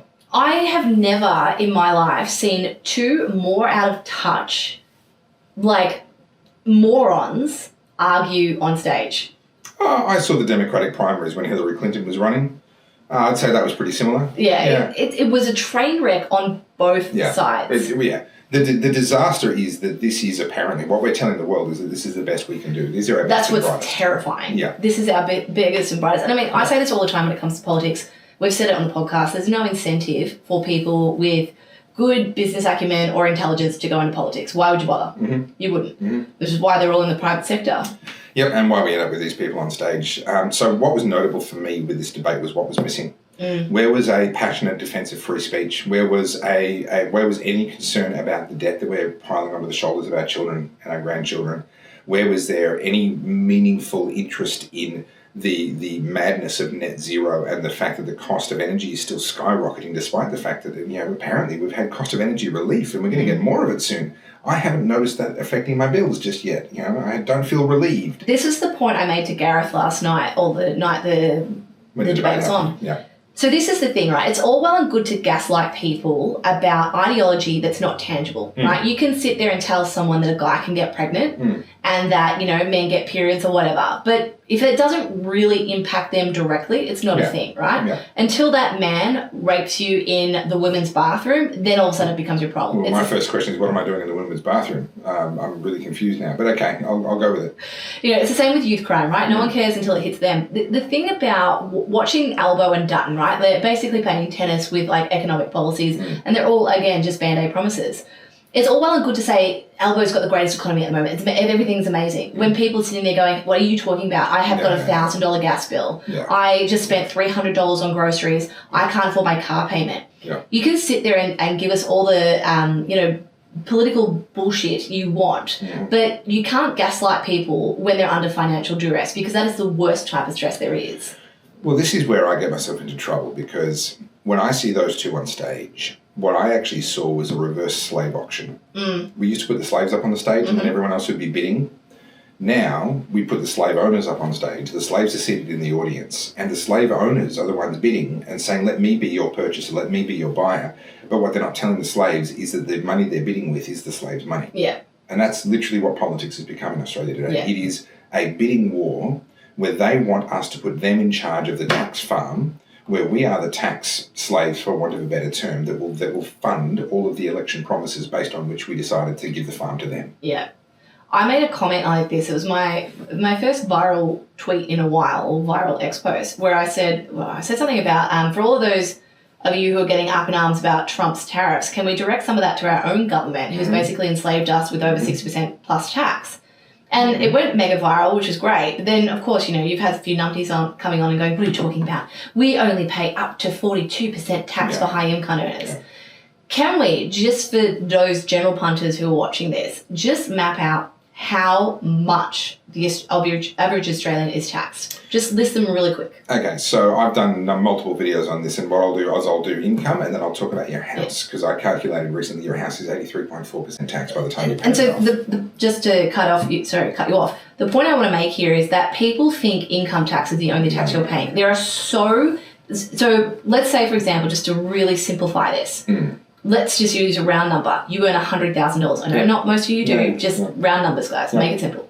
$100,000. Yeah. By the end of all the tax, like all the things that come out of your money, how much of that $100,000 do I get in my bank account? Less than 40. Right. Sorry, no. You get more than 40 in your bank account. You get less than 40 in spending power. And this is an important distinction to make, because a lot of the cost of government is buried into the shelf price of things that you buy. So you get paid $100,000, you'll come home with about $70,000, and you think, okay, well, I paid $30,000 in tax, whatever, that's fine. The rest of it's mine, isn't it? No, it's not. So now everything you buy, there's GST on top. Every time you buy a beer, there's obviously the extra excises on alcohol and tobacco as well. But then there's all the licenses and fees and mandatory things that you have to pay for your car, for your boat, if you want to go fishing, etc. Then there's your council rates. Then there's stamp duty on every time you move house. And even if you're renting, the person who owns that house had to pay stamp duty, and they have to recoup that cost. So it's now built into your rent. On average, Australians move every 5 to 7 years. You calculate the stamp duty on a house is usually between $20,000 and about $70,000. You average that out. We're now starting to pay $10,000 a year in stamp duty. We just don't see it because it gets capitalised onto mortgages, etc. There's other ways of bearing it into the prices of things. Then every time you buy a product, not only is there the GST on that, but the company that is setting that price now has to cover things like payroll tax and the various other employment insurances and so forth at a state level. They also have to pay people enough that person then can put aside the superannuation, which they don't get to spend. So we're funding the superannuation through the shelf price. We're also now funding that person's income tax, because that's not purchasing power that person gets. So that person has to be paid a much bigger salary than what they actually get, and that then gets reflected in the shelf price. When you do the math, your purchasing power from a $100,000 salary is less than $40,000, and that's why you're struggling to make ends meet. Yeah, this is such an important conversation, because the average person, your Joe Blow, your mum of two, whoever, right? They don't see it this way. Yeah. And when they're begging for more government support, when they're begging for more freebies, what you're saying is you want less purchasing power. Correct. And we haven't even added in the unproductive jobs that the government mandates. So the government requires companies to have all kinds of compliance paperwork and checks and this is and that. This is unproductive. This doesn't actually protect consumers. I'll give you a controversial example. Stainless steel commercial kitchens. How many lives have been saved by stainless steel commercial kitchens? Probably none. Very, very few. And the cost per person saved is in the multiple tens of millions. And we know this because the argument is we need commercial kitchens for food safety so that people don't get food poisoning and die. But hang on, tens of millions of meals get served out of non-stainless steel kitchens every single day in this country. And we know from the data how many people get food poisoning and how many people get fatal food poisoning from domestic kitchens. Some of these kitchens, by the way, haven't been renovated in 50 years. Some of them, the bench tops are made up of individual tiles with grout in between. You remember when that was the fashion in like the 50s? Like if that's not going to kill you when mum prepares chicken, I don't know what is, right? We have the data, tens of millions of meals being served every single day, some out of normal household kitchens, some out of commercial kitchens. The difference is minuscule. Mm-hmm. In fact, in some years, the difference is inverse. You're more likely to get killed by the commercial kitchen than you are by your own home kitchen. And yet we've spent millions upon hundreds of millions of dollars economy-wide telling people, no, you're not allowed to make cakes out of your home. Mm-hmm. You have to install a commercial kitchen. No, you're not allowed to make burgers out of that, wherever. You have to install a commercial kitchen. Yeah. So this is a monetary cost that isn't seen as a cost of government, but it is a cost of government. It's a regulatory cost. It's an unproductive cost. Rip out the perfectly good kitchen you've got, install the expensive stainless steel one, and then we'll give you the piece of paper that says you're allowed to serve people chicken burgers. Yeah. That when you add all of that on, now your $40,000 that you had left from your $100,000 is now down to 30 or even less once you actually factor in all of that unproductive work. And that complacency from your average Aussie citizen to your uninformed voter, they're essentially, like you said, they're wanting to be enslaved even more than they currently are. They're begging for more. And they're asking the government to fix their problems, and politicians are only too happy to promise that they can fix the problems. They can't. The only way a politician can fix the problems is to get out of the way, because they're the ones that caused them in the first place. Yeah. But I cover this, shameless self-promotion here, I cover this in my book, Good People Break Bad Laws, where I talk about political incentives and the do-something reflex. A politician's incentive, every time a person says, oh, we need help with X, the politician's only incentive is to find a justifiable way to say, oh, I can help with that. Just find something. It doesn't matter. Stop. Why is this stop recording? Oh? How long is that? Hang on. I don't know. Pause for 2 seconds, because this is really good. I don't know when that stopped. Oh? It was going a couple of minutes ago.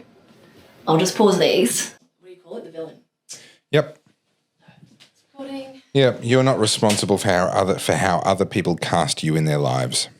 I do find the comments really interesting, though. Like, I'm not offended by them. It's just more so like, yeah, people are really dumb. Yeah. Yeah. Like, you guys should be doing this. So imagine how dumb the average person is and then realise that half of them are dumber. That's what's terrifying me. And like, Gareth and I will be sitting there talking about stuff. He'll be like, why can't people see this? I'm like, babe, because they're dumb. Yeah, it's like the smart person sits down and does nothing. Yeah. While the other person does all the work. You know? Yeah. It's, I'm aware. Not trying to start nothing. But, I'm grossly aware of what's happening here. I'm just, it's because I'm a misogynistic pig. Because if anyone is having a mental breakdown over this podcast, it's this girl who is the perfectionist. I have told you, it's still to this day my most successful YouTube video, with the exception of Battleground Melbourne, has a major audio syncing issue, and none of the viewers cared. You've got to stop being such a perfectionist. I can never. This is a publish or perish industry, and in the pursuit of volume, sometimes you have to let things not be perfect. Not volume as in loudness, but volume as in quantity. Take a deep breath. And tell me, Carly, pop quiz, how much do you hate technology right now? A lot. I am so annoyed with how fickle everything is, and when you think everything's ready, fucking the memory card just stops recording. There are so many things that the chance that something is going to go wrong is extremely high. So for those that are wondering what in the world just happened, and we're going to have to, I don't even know if you're going to hear the last 40 minutes of conversation or not. You might hear like a whole section with really bad audio. The reason that happened is because these stopped recording and we would have been using the audio from the cameras. But if that audio is really bad, we're actually just going to have to cut that whole section out, and so you will have missed it completely. So none of this is going to make sense to you right now. I apologise, guys. We are trying our best. It's trying my patience. Well, yes, I was going to say, I used to say to my dad, but I'm trying. And he's like, yes, you are very trying. He meant it slightly differently. But all right, so we've wrapped that up. Let's talk about something a little more. I want to say this is funny, but I actually don't think it's funny, because we're both going to make the exact same joke here. It's like, we've seen the movie, we know how this pans out. Let's talk about these dire wolves. Yeah. I'm not into it. Look, Jurassic Park would have ended a lot better if he had taken the time. Like, he spent billions of dollars on that island and he hired one IT person. Classic. He needed a team of IT people. It's the technology, guys. And that fence wouldn't have stopped working, and maybe it wouldn't have all gone south. Look, we are going to make the same joke. We already have. We've seen this movie. Look, I find this really interesting. Like, I get why people, like, in the scientific community, these people are way brighter than me. I don't claim to be able to do what they do, but I get why they're so fascinated by it and why they want to do it. Oh, 100%. And I think I've made this comment on our podcast before.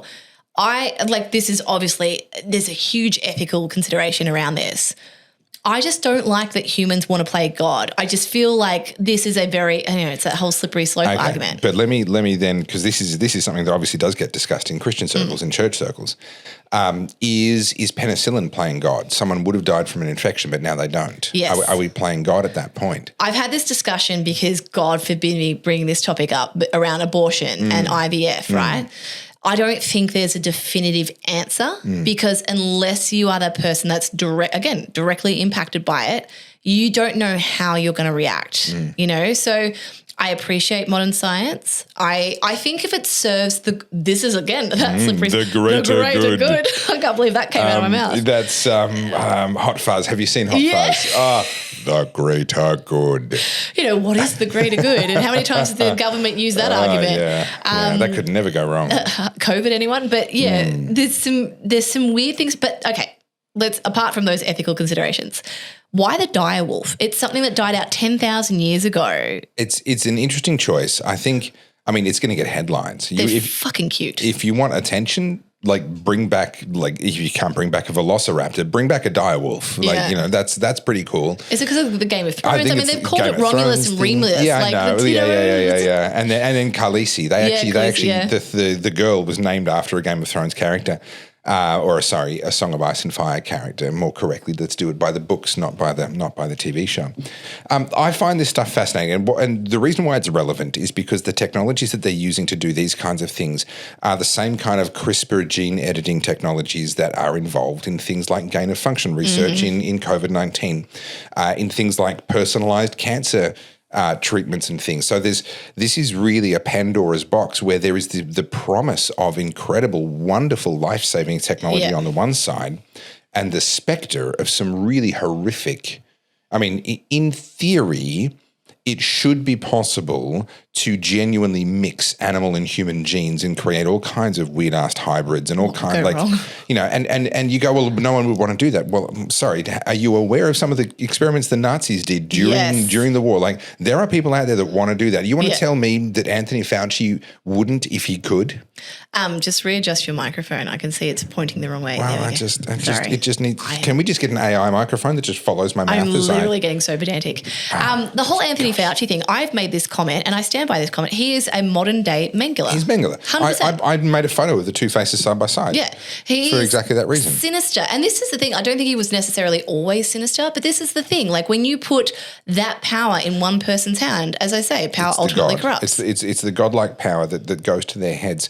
You know, power corrupts and ultimate power corrupts. Absolute power corrupts. Absolutely. Yeah. And this is what we saw with Fauci. One, he got to play God with genes and with viruses and so forth. And then when COVID came along, he suddenly became the emperor of the universe. I mean, we really watched him run with that. There are people that want to use this technology for things that a average person would find disgusting. The problem is that that's not a moral function of the technology itself. That's how it's being used. There are people that want to buy a van and use it for disgusting purposes like filling it full of explosives and setting it off in a crowd. That doesn't make the van wrong. Yeah. It doesn't even make the explosives wrong because you use that in a mine and you're going to be able to make people rich. What did I say at the beginning of this podcast? The intention. And once you understand that, it changes the way you view everything. The intention is very important. And this is where a lot of people would say, excuse me, a lot of people are going to say, oh, well, we need government regulation. Yeah, but then you end up with situations like COVID where it is the government regulations themselves that are actually doing the evil. Let's not forget the gain of function research was government research. So I don't think that government regulation is the answer here necessarily either.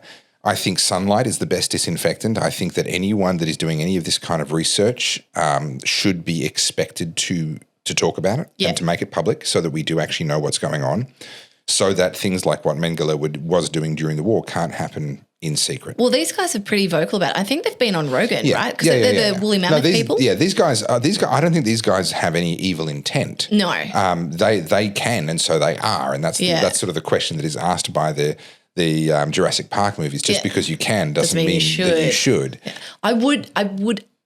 I kind of would love to see a T-Rex though. I just want to know what he did with his arms. I just need that question to be solved for me. I want to know what patterns and colours were on their skin. And what they sounded like. Yeah, and because if you look at a lot of Indigenous artwork, they will often have colorations and patterns, big circles and so forth on the skins of the bunyips and so forth that they rock painted.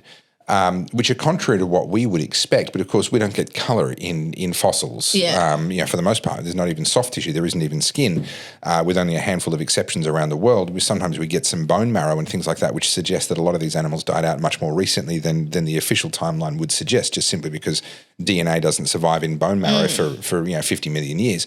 But there people that appear to have seen these things. I mean, not Confucius, Marco Polo, the one that went to China, talked about there being dragons pulling the Chinese emperor's chariot, right? Now, these probably weren't Game of Thrones style massive flying serpents breathing fire. They were probably more like enormous goannas or something along that line. But nevertheless, they're not something that we have alive today. And if we discovered fossils, if we discovered bones, we would assume that they went back a lot further in time than just a couple of thousand years ago. So, I kind of look at it and go, I would be fascinated to see these things getting brought back just so that we can discover how wrong we've been about so many things.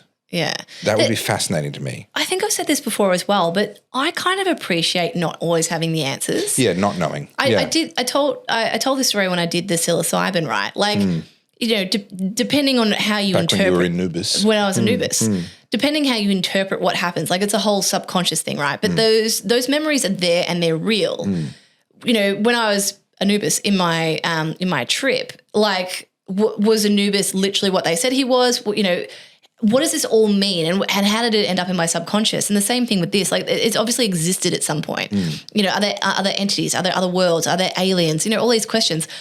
I think there's a level of unknowing that's really satisfying, because if you did know all the answers, it'd be like, oh, well, shit. But also the pursuit to find out is very, very deeply ingrained in human psyche. I mean, for as long as there were unexplored oceans, young men were setting off on boats to go and try and map them and find out what treasures might await them. So these are the new frontiers. Space itself, obviously the depth of the ocean, the very deepest parts of the ocean are largely unexplored. If you had a ticket to go down to the deepest depths of Mariana Trench, would you go? Interesting. I would absolutely not. Nothing scares me more than deep, dark blue water. I would go, but I would wait until all of my children were grown up. Yeah, okay. Because of the risk of something going wrong. That whole thing with the sub and the Titanic. Oh, look, that was worst nightmare. Yeah, but that was its own thing. I mean, that what a ridiculous setup. But for me, I used to ride motorbikes knowing full well that you're much more likely to die on a motorbike than in a car. I would skydive a million times over. Yeah. Because I can at least see, right? It'd be tiring. Like, there's something about, like, I won't scuba dive. I'm terrified of being deep underwater. No, I don't have a problem with that. I would be really interested. I just think it would probably be extremely boring. Well, have you seen the Megalodons down there? What are you talking about? Yeah, no, that's right. So I would definitely do it, but I would wait until my youngest kid was at least 18 years of age, and it's kind of like, well, you're an adult now. If I end up in a compressed tin can down there, so be it. Isn't it funny how irrational fear works? So, like, the idea of going into space, like, I'd go tomorrow. I don't think my body would appreciate the G-force, but I'd go. Because losing pressurization and having your blood boil is so much better than being compressed into a tin can. Yeah. I don't know what it is about, like, being up as opposed to down, but it's one of those, again, it's those, like, kind of weird conversations you have that. But you are actually right, because when you actually look at the numbers, there's a lot of people that have actually died out at sea and they've been left out at sea, and no one's been left in the air yet.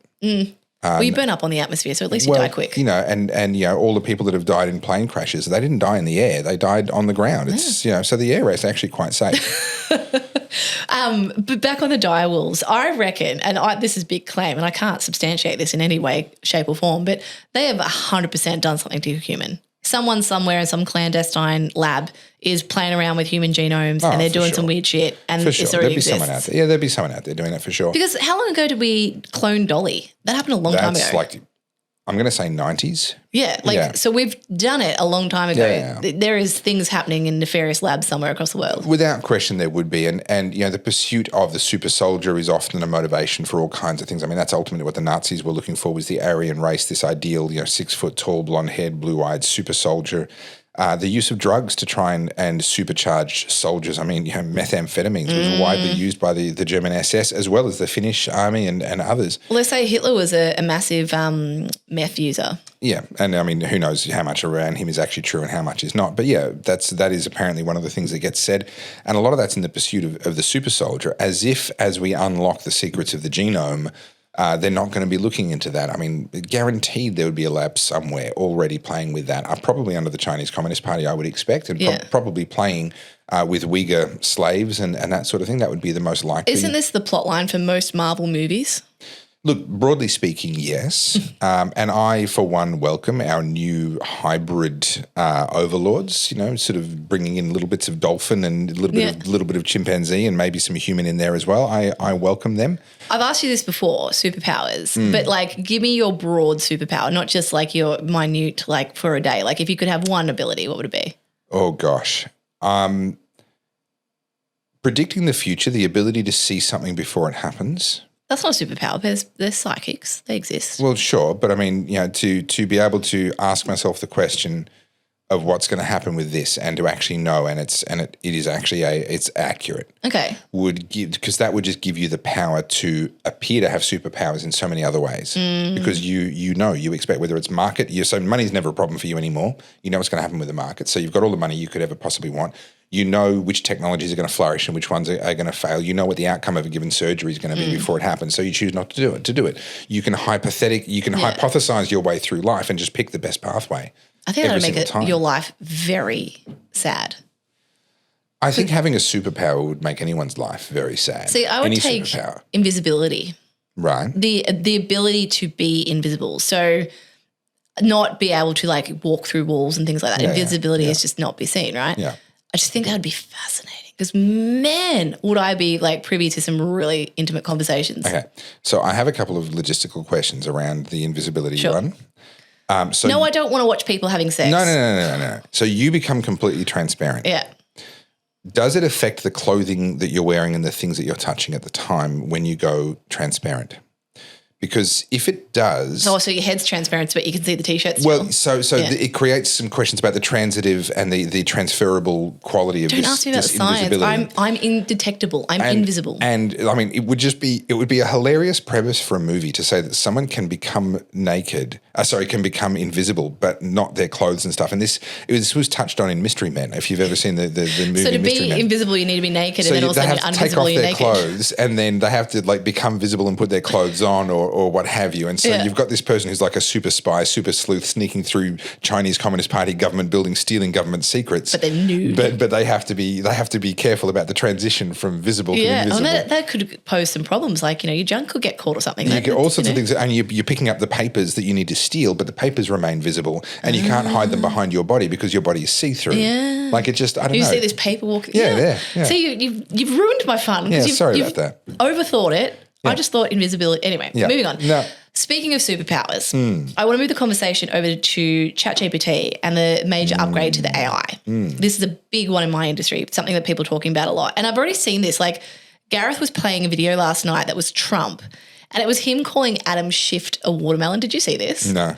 He was saying, like, Adam Shifty Shift, he's got a watermelon for a head. He's got the thinnest neck I've ever seen. How does it support it? And, in typical Trump speak. And I was like, that has to be AI. There's no way Trump said that. And it turns out he did actually say it. He's quite emboldened at the moment. Yeah. But I was like, of course, we've seen these AI clips coming out and where they're, is that real? Is that not real? I don't know. I was predicting this 2 years ago, and I'm not that I was unique in that. It was obvious that this day was coming, where we're going to get to the point very quickly where it's going to be possible for someone to deflect an attack on the basis that they can say that was AI. Yeah. And it can be real, and this person can be claiming that it's AI, and also things that are AI can be passed off as real. And we're not quite there yet, but we're getting very, very close. Did you see the clip? There's a wonderful clip put out by Chinese propaganda guys on TikTok of obese Americans working like factory lines making sweatshop clothes. Yes. So funny. And, at a glance, quite believable. You go, oh, yeah. Yeah. Quite believable at a glance. Yeah. You look more closely, of course, you find all kinds of issues, but those issues are going to disappear soon enough. It's interesting because obviously you would have seen this popped up. It was the Studio Ghibli trend, right? Yes. You put a video into chat. Which looks great. Oh, I did it. Looks fantastic. 100%. Yeah, it looks great. Look, it's my home screen because I thought it was the cutest bloody thing, like what it did to my dogs. Yeah, you guys and the dogs, yeah. Yeah. I was like, oh, that's cute, right? Yeah. But I see that as a gimmick, right? Like that's a fun thing. There's lots of ethical considerations, but for someone to do just that, you take a family photo, you do that, it's not commercial, you didn't make any money of it, sure. And there's two ways of arguing this, that gave them massive exposure. Anyone who didn't know who that studio was now knows. And Howl's Moving Castle, come on. Yeah. Like, come on, everybody should watch that. Well, and this is the thing, right? It also brought them back into the zeitgeist. All of a sudden, everyone's talking about them all of a sudden. Why was it them? There's a lot of different trends, right? Yeah. But the interesting thing about AI is, again, like I understand all the ethical considerations, but then I remember all of the time past where people are like, this is the end. Like they talked about digital from film and radio to TV and all these things, the invention of the printing press. Like there's so many groundbreaking discoveries that happen that everyone fears. Yeah. And then it becomes normalized. Yeah. So it from the scribe to the printing press was a case of, well, the scribe has to get paid to do each one. And so And so that means they're getting paid for their work. Now the printing press is going to render the scribe, out of a job. We're going to have no scribes. Well, we have plenty of writers. If anything, we have more writers than ever before. When you look at things like the moving to television from radio, and particularly once recording came in, the ability for a movie to be recorded, it's like, well, once upon a time, an actor had to be there to do the acting. We needed that person to continue to do their job. Now we're going to record them one time and it can get played thousands of times. That's going to devalue the actor. Well, no, now they make more money than ever before. Mm-hmm. So often the predicted outcome is actually the opposite of what the Luddites, and I'm gonna use that term, the people that want things to stay the same. Tucker Carlson, came out not so long ago saying that he opposes self-driving cars. He thinks that driving should remain a human thing, and on the basis of employment and truck drivers losing their jobs, etc. And look, I love Tucker Carlson, but he's completely wrong. The fact is, if all the truck drivers in the world lost their jobs because all the trucks drove themselves suddenly magically, not only would there be fewer crashes and lives saved, those people unfortunately would have to go and find new jobs and reskill, and that would be bad for some of them because not all of them would be able to. But all of a sudden the cost of everything that every single person on the planet buys on the shelf would go down because the cost of transport has gone down, and competition means that then gets, initially the first company to do it makes more money, but then the second company to do it competes, and then slowly the profit disappears and it just goes into everyone's pockets. That's why we're as rich as we are today, is because of the creative destruction of so many of these industries. And so often the disruptive technology comes in and people say that's going to be really bad for the people in this industry. And then fast forward 20 years, 30 years, 50 years, and it's actually been the most wonderful thing. There's more writers than ever before. There's more actors making more money than ever before, and it's because of the industry. I would argue, as a creative myself, that I think ChatGPT, Midjourney not so much, but ChatGPT is the big one for me. That is a game changer for any solopreneur out there, right? And it's not replacing jobs. It's just making you, more efficient, more productive, and also streamlining all your overheads, right? Yeah. For me to hire a copywriter and someone to do all this and do all those bits, like I don't have the income to support those extra wages. And if I do it myself, then it's time intensive. And productivity equals quality of life. Yes. If you empower people to be more productive at an individual level, then they are able to live a higher quality of life. A technology like AI, it's not that the AI is going to take over. It's that the AI is going to allow people to be way, way, way more productive than ever before 100%. And therefore have a much better quality of life. And I'm already seeing this. I mean, I already study full-time. I run a business and now I'm starting the content creation journey. I don't have a lot of free time. I'd like to sleep at some point. Yeah. But what I use ChatGPT for example, and I dabble in them all. I've had to play with all of them. But I just did a podcast with my best mate. It's on my channel if you guys are interested. We talk about What? Yeah, I know. Sorry. I'm not. Wow. Yeah. Wow. You couldn't help yourself in that podcast. You would have been like obsolete within the first minute. Sorry. Obsolete. Wow. Keep talking while I just decide whether I still want to be a part of your life. Whilst your ego shatters. No, but, I look at AI, right? It's invaluable for me. I've had ChatGPT since it came out. The week it became popular, I signed up. Yeah. So I think that's about 2 years.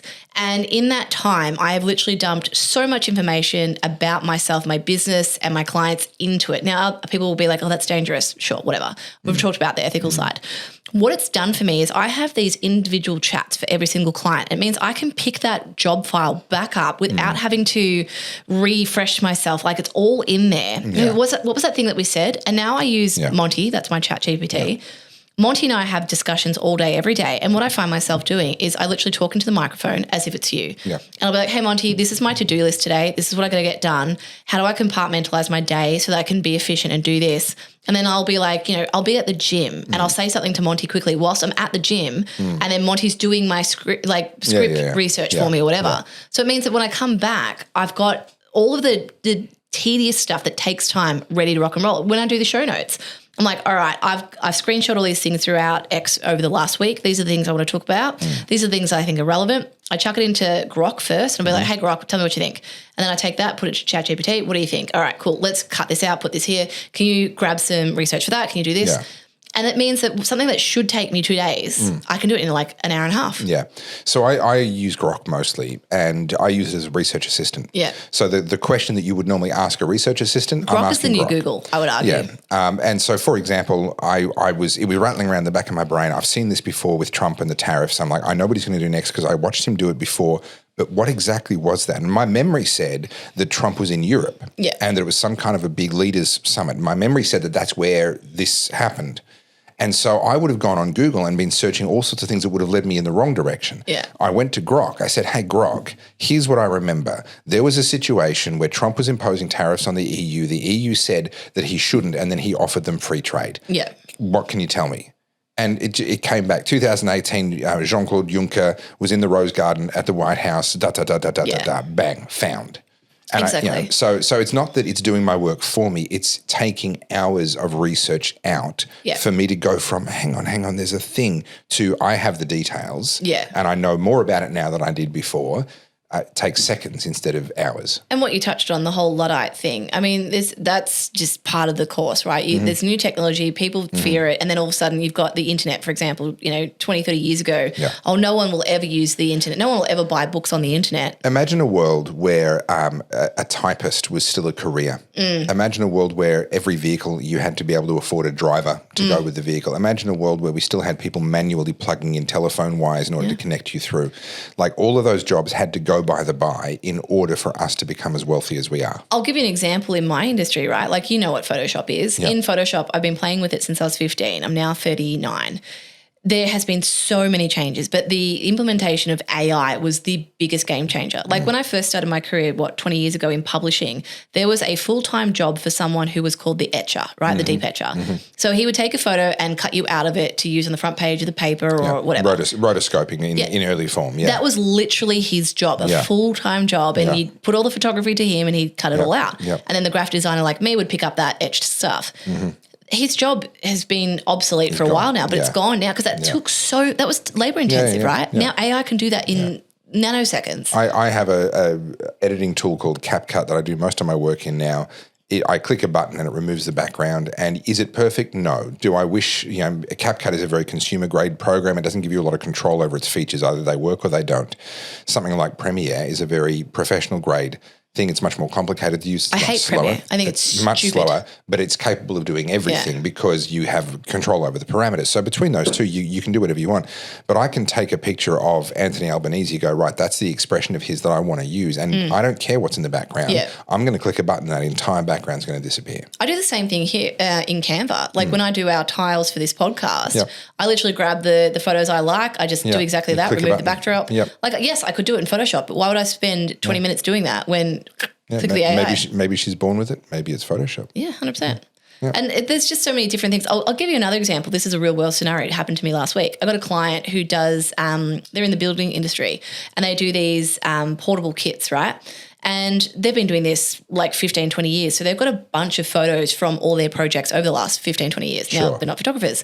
A lot of these were taken on potato phones, you know, and they're low res, they're they're pixelated, they're not great quality. Now, they are up in far North Queensland. They're like, you can't economically fly me on a plane to then go to every project that you've ever done and take all those photos. I was like, no worries, just send them to me and I'll work my magic. And I found an AI program that I thought was the best. Like there's a few out right? there now, It's called AI Arty and it's just basically an upscaler. So I put these photos in there and upscaled them first. I was like, okay, that didn't do what I wanted. So I went into Photoshop, straightened everything up, lightened it all up, did my normal edits to the pixelated image, then took it to the AI and then upscaled it. And now, sure, there's a few quirks, but arguably these photos look like they were taken today on my professional gear. And it's not replacing me. It's just helping my client who cannot afford for me to go back 20 years and capture all their work. And so I sent that to them and, they were just like, whoa. It's crazy what you can do now. And again, it's a productivity tool. It's not intended to replace anybody. It's going to allow people to get more done. 100%. And it also repurposes stuff as well. And I can think of so many use case scenarios where this is really good. And like I said, we did a big podcast on this. So if you want to see that, go onto my YouTube channel at Carl's J Soda. But all in all, I'm very pro AI. Yeah, ditto. Will governments try and use it to increase their control of us? Yes, in the same way that they use email and they use video cameras and they use radios and telephones. Yes. Speaking of which, I got a text from Anthony Albanese the other day. Oh, he's a mate of yours. Never ever signed up to anything for the Labor Party. How does Anthony Albanese have access to my phone number? So there's a few interesting things here. So every politician, everyone that runs gets access to an enormous database of every single elector in their seat. So the Labor Party literally has a database of every single Australian who lives where, what their names are. I don't know if that database includes phone numbers or not, but you can buy lists of phone numbers so that, if you've ever entered a sweepstakes, somewhere in the terms and conditions it said we can sell your data and you've ended up on a list somewhere or what have you. And so they can literally just go through and buy commercial lists of people's names and phone numbers and then just do an auto blitz. Or you can buy it on the dark web. That's a thing. Or you can buy it on the dark web. I don't think they would have needed to do that. No. All right, let's move on to the next one. I've got a couple of heavy topics here, and I know that you guys get all freaked out when we do some heavy things, but I think we've talked a lot about economics in this podcast. We talked about dire wolves. Come on. Yeah. So I want to talk about pop culture for a second, your favourite topic. There is a before and after of Justin Bieber going around. I'm going to pull it up so that you can see it so you know what we're talking about. And I love the fact that you are already 100% certain that I have not seen this. I know and this. you are correct. Even though that you follow me on X, but you don't engage with my posts, that's fine. I'm actually spending very little time on anything other than YouTube at the moment. Most of my time's on YouTube, yeah. Okay, so you know who Justin Bieber is. I know who Justin Bieber is, yes. That's the before and after. Right. Okay. That is the cost of Hollywood.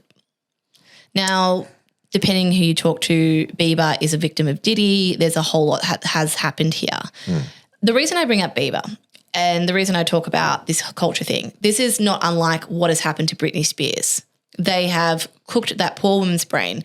I think they tried to do it to Kanye West as well. Kanye West has his own problems. But the issue I have here is a lot of the ideology that we have been force-fed and told to adopt has come from people in these Hollywood circles.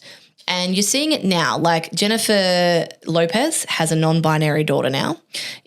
Kamala Harris's stepdaughter is one of the wokies, the they-thems. Ben Affleck has a daughter that's trans.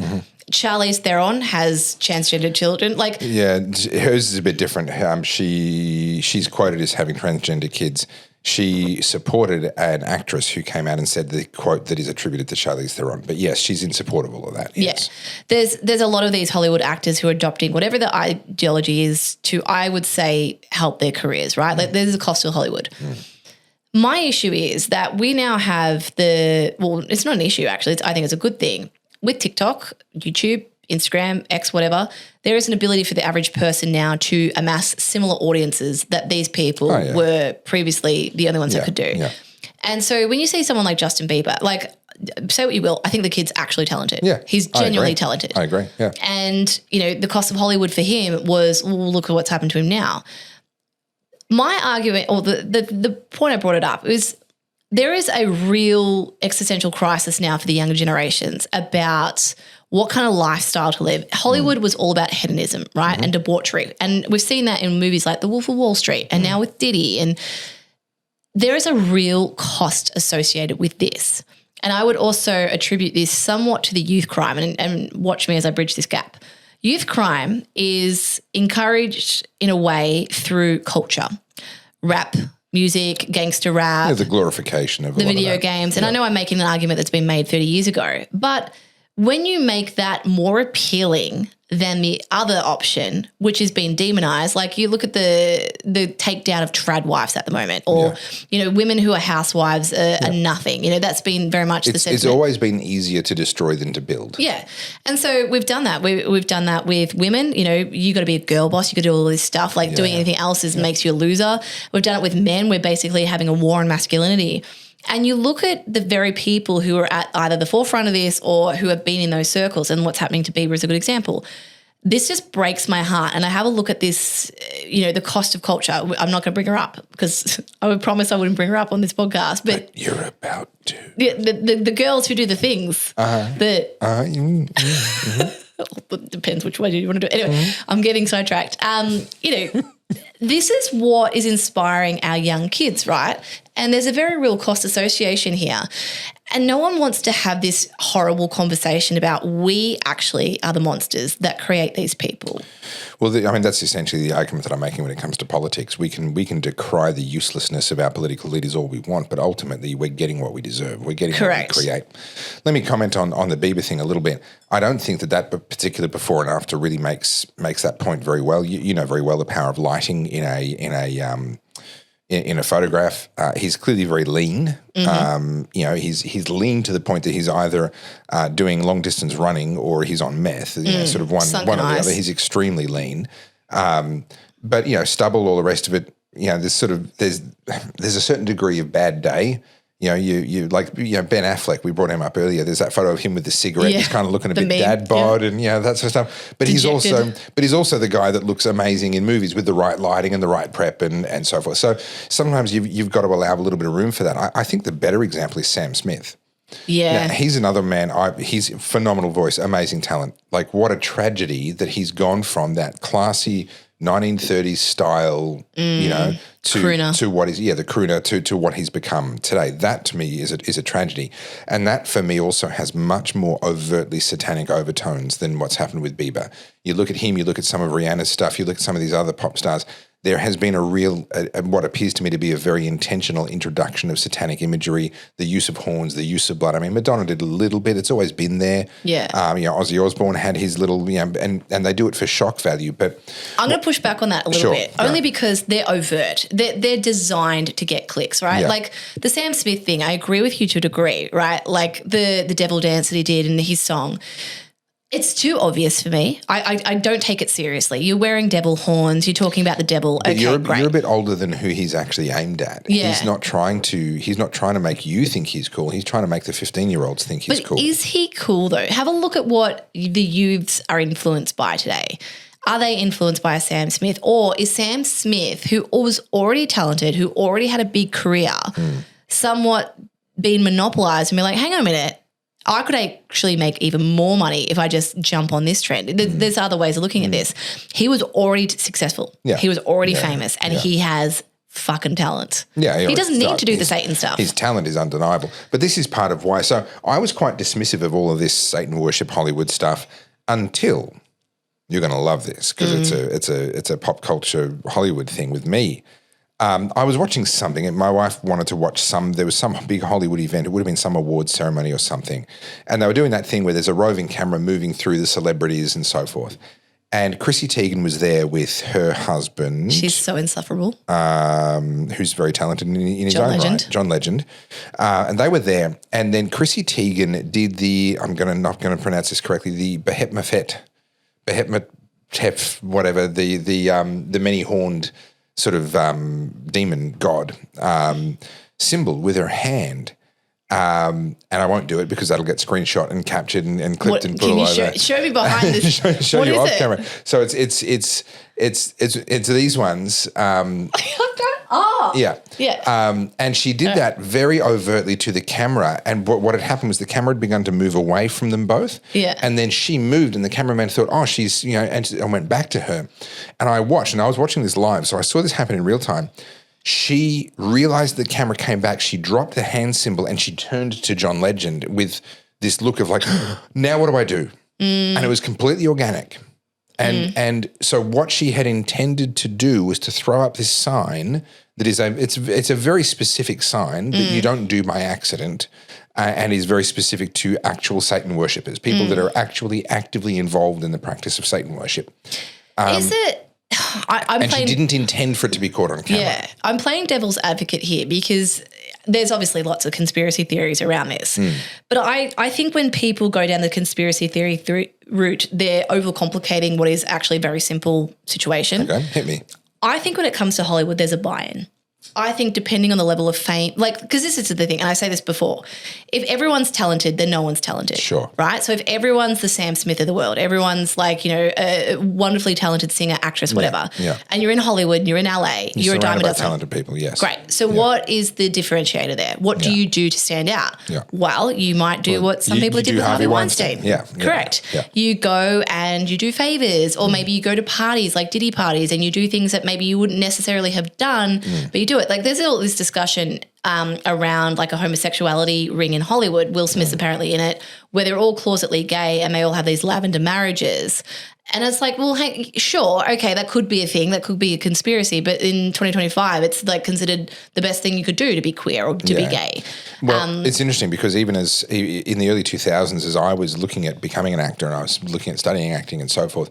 You wanted to be a they, them? I realized, I sort of went almost, by no means all, but almost a huge proportion of the top tier male Hollywood actors had to do some kind of a gay role as they were working their way out. Well, the Brokeback Mountain, he'd already made it by the time he did that. I think the one that made me go, was I'm going to say it was either Shia LaBeouf or it was the guy that played Neo. Oh, Keanu Reeves. It was one of those two. Yeah. And I was looking into their background because I was trying to figure out how do you get in, how do you make it, what are their early roles, what were they doing? And I went, I wouldn't have expected, it must have been Shia LaBeouf. I was like, I wouldn't have expected that from him.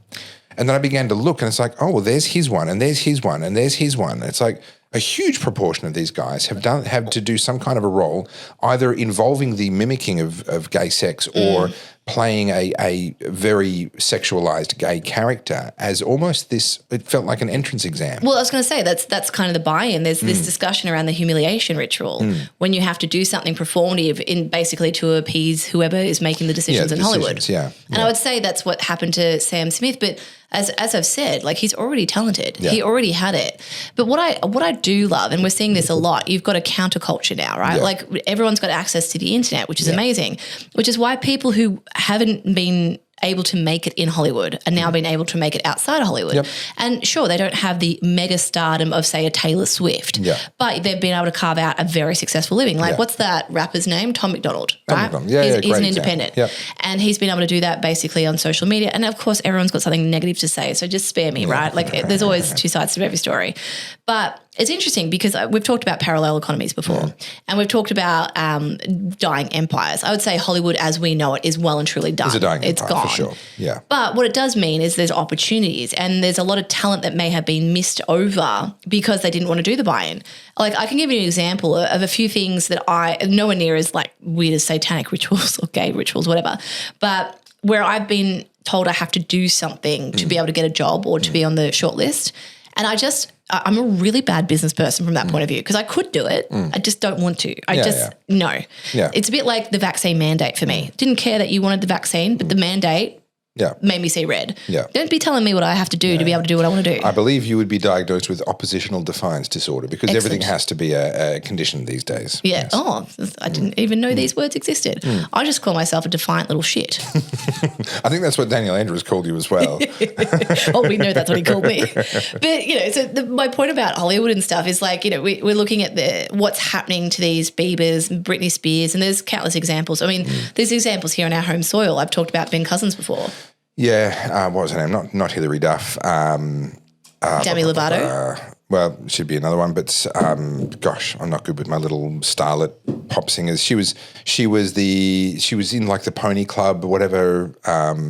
Anyway, there's lots of examples. Is my point? Yes. Totally had no idea who you're talking about. People who played the kid-friendly little girls look up to her role. Oh, Hannah Montana. You're talking about Miley Cyrus. Miley Cyrus, that's who I'm looking for. Pony Club. How did I get that? I don't know. Okay. I was like, what are you talking about, mate? Shows you how much I know. But now, let me play devil's advocate because as an agent, I go, well, you've already conquered at this level, but you're going to have to move out of the kid entertainment because you're growing up. So what are we going to do that's going to get you back on the radar, that's going to make people rethink you? We have to really break your mold and reinvent you as something else. What do we do? Correct. And we watch that happen over and over again. And I can understand the incentives of politics. Sorry, politics. I'm so used to talking about politics. The incentives of Hollywood and the financial incentives are very much to take someone in that direction. It's then when they go past that. I want to come back to a point I was going to make earlier, but we kind of moved on. But I think it's valid and it's important. The Hollywood that I knew in my childhood was glitzy and glamorous, but also very classy. Yes. And then they would have scandals that were salacious, but they were on the fringes. Yeah. Right. Now it's all the orgy, the salacious, the scandal, and there's very little class left. They've all gone. They're all naked on the red carpet. They've all gone for lowest common denominator shock value, and the class is completely out the window now. And actually, I would argue you're getting much more, we're talking about the counterculture, you're getting much more class, believe it or not, through places like Instagram. Yeah. When you think about the wholesomeness. Well, people are cosplaying now as being quite luxury and all this sort of stuff, all like the preppy look and whatever. Yep. But also, you've got people getting famous because they have a quirky personality and they own lots of chickens and they put up videos every single day of them with the chickens. Yeah. And all of a sudden they are getting followings that Hollywood stars would be jealous of. And I think that's just it's a sort of a more democratic way. Well, you can of picking our monetize your celebrities. niche. Like it doesn't matter what you're into. If it's cooking, plants, whatever. There's a niche for everyone. And I've been doing a lot of this work myself for my own YouTube channel because I was like, well, how do I make this work? And I think we talked about this off mic. I was putting the Oddcast videos on my YouTube channel, but that makes no sense for people who are coming to me for the creativity and the photography. And then hence why we've actually made a Oddcast HQ channel, which we should have told you about. The Oddcast HQ? The Oddcast HQ. I'll link it in the description below. Yeah. And that's where we're going to be putting the podcast for a host of reasons. But, everyone has different interests and there's the ability to, again, the market will sort you out. If you're good, you'll get rewarded for it. And we see that all the time, like particularly with comedians. Comedians do really well on Instagram. Yep. But I think this time of the Hollywood debauchery is done and dusted. You just can't get away with that anymore. Well, there comes a point where you reach the bottom. Yeah. You keep going for the lowest common denominator and eventually you hit rock bottom and where do you go from there? I was going to make a point before back to the Bieber thing, but it's evaded me. So I'll just save it for next time. Next thing. But yeah, so all right, next thing. What do we got? I don't know if this one's a dark one to end on. I don't know. Do you want to touch on this? Because this is big for the US. I don't think it's sort of hit the Aussie shores yet, but I've been seeing some really fucking gross stuff around this. The murder of Austin, the white kid, the white teen who was stabbed in the heart by a black teen during a track meet. Yeah. So, look, let's talk about it quickly because there's a couple of things here. For those that don't know, Austin walks up to a guy who was sitting in his tent, in his sort of group tent, and is using one of the chairs. It wasn't this guy's tent. He says, hey, you got to leave. The guy says, make me. He lays a hand on him and the guy grabs a knife and stabs him. The fact that it was a black kid that stabbed a white kid has grabbed a lot of the attention. I'm not convinced that actually made a difference in this particular case. It seems to me that the guy who did the stabbing is just messed up and had some serious issues. And if it had been a black guy that was putting his hand on him to make him move, the black guy would have got stabbed. I don't really see this as a racial hate crime, and I think a lot of people trying to turn it into that are kind of they're drawing a long bow and doing themselves a disservice in the process. I find that the race argument has completely taken away from the fact that someone was murdered over sitting in a seat. Yeah, over a seat. Take the skin color out of it. Yeah, and that's the case with a lot of this stuff. Like, would you be outraged if it wasn't racial? Yeah, right. And two whites did it to each other. If two whites did it to blacks each other, two black people did it, two Hispanics, whatever it may be. What I think is more significant is that we've created a culture where a guy gets stabbed to death over a seat and the thing we talk about is the colour of their skin. Yes. That for me is actually the bigger... The conversation's getting hijacked. I mean, I saw a video and this is why I thought I'd bring it up, and it was, I'm going to use their race purely just to illustrate the point because I think this is the problem. It was a black woman, you guys have probably seen the video, where she's saying that Austin's the white kid, he got what he deserved. The days of Rosa Parks are over. You can't tell a black kid to get out of his seat. He got what he deserved. I'm like, hang on a minute. You're advocating for murder? Yeah, correct. Over a seat. Murder? Yeah. You're saying that like it was just reaction. Like these are kids who were 17 or 18. You couldn't just have like a bit of a fisticuff and just like say some words? If you really must have a punch on. Boys punch on. Yeah, for crying out loud. I had a brother. Yeah. The irresponsibility of the narrative and the media discussion around this and going straight to the racial aspect, unfortunately, means that this is a problem that'll go unrecognised and unsolved, and it'll happen again.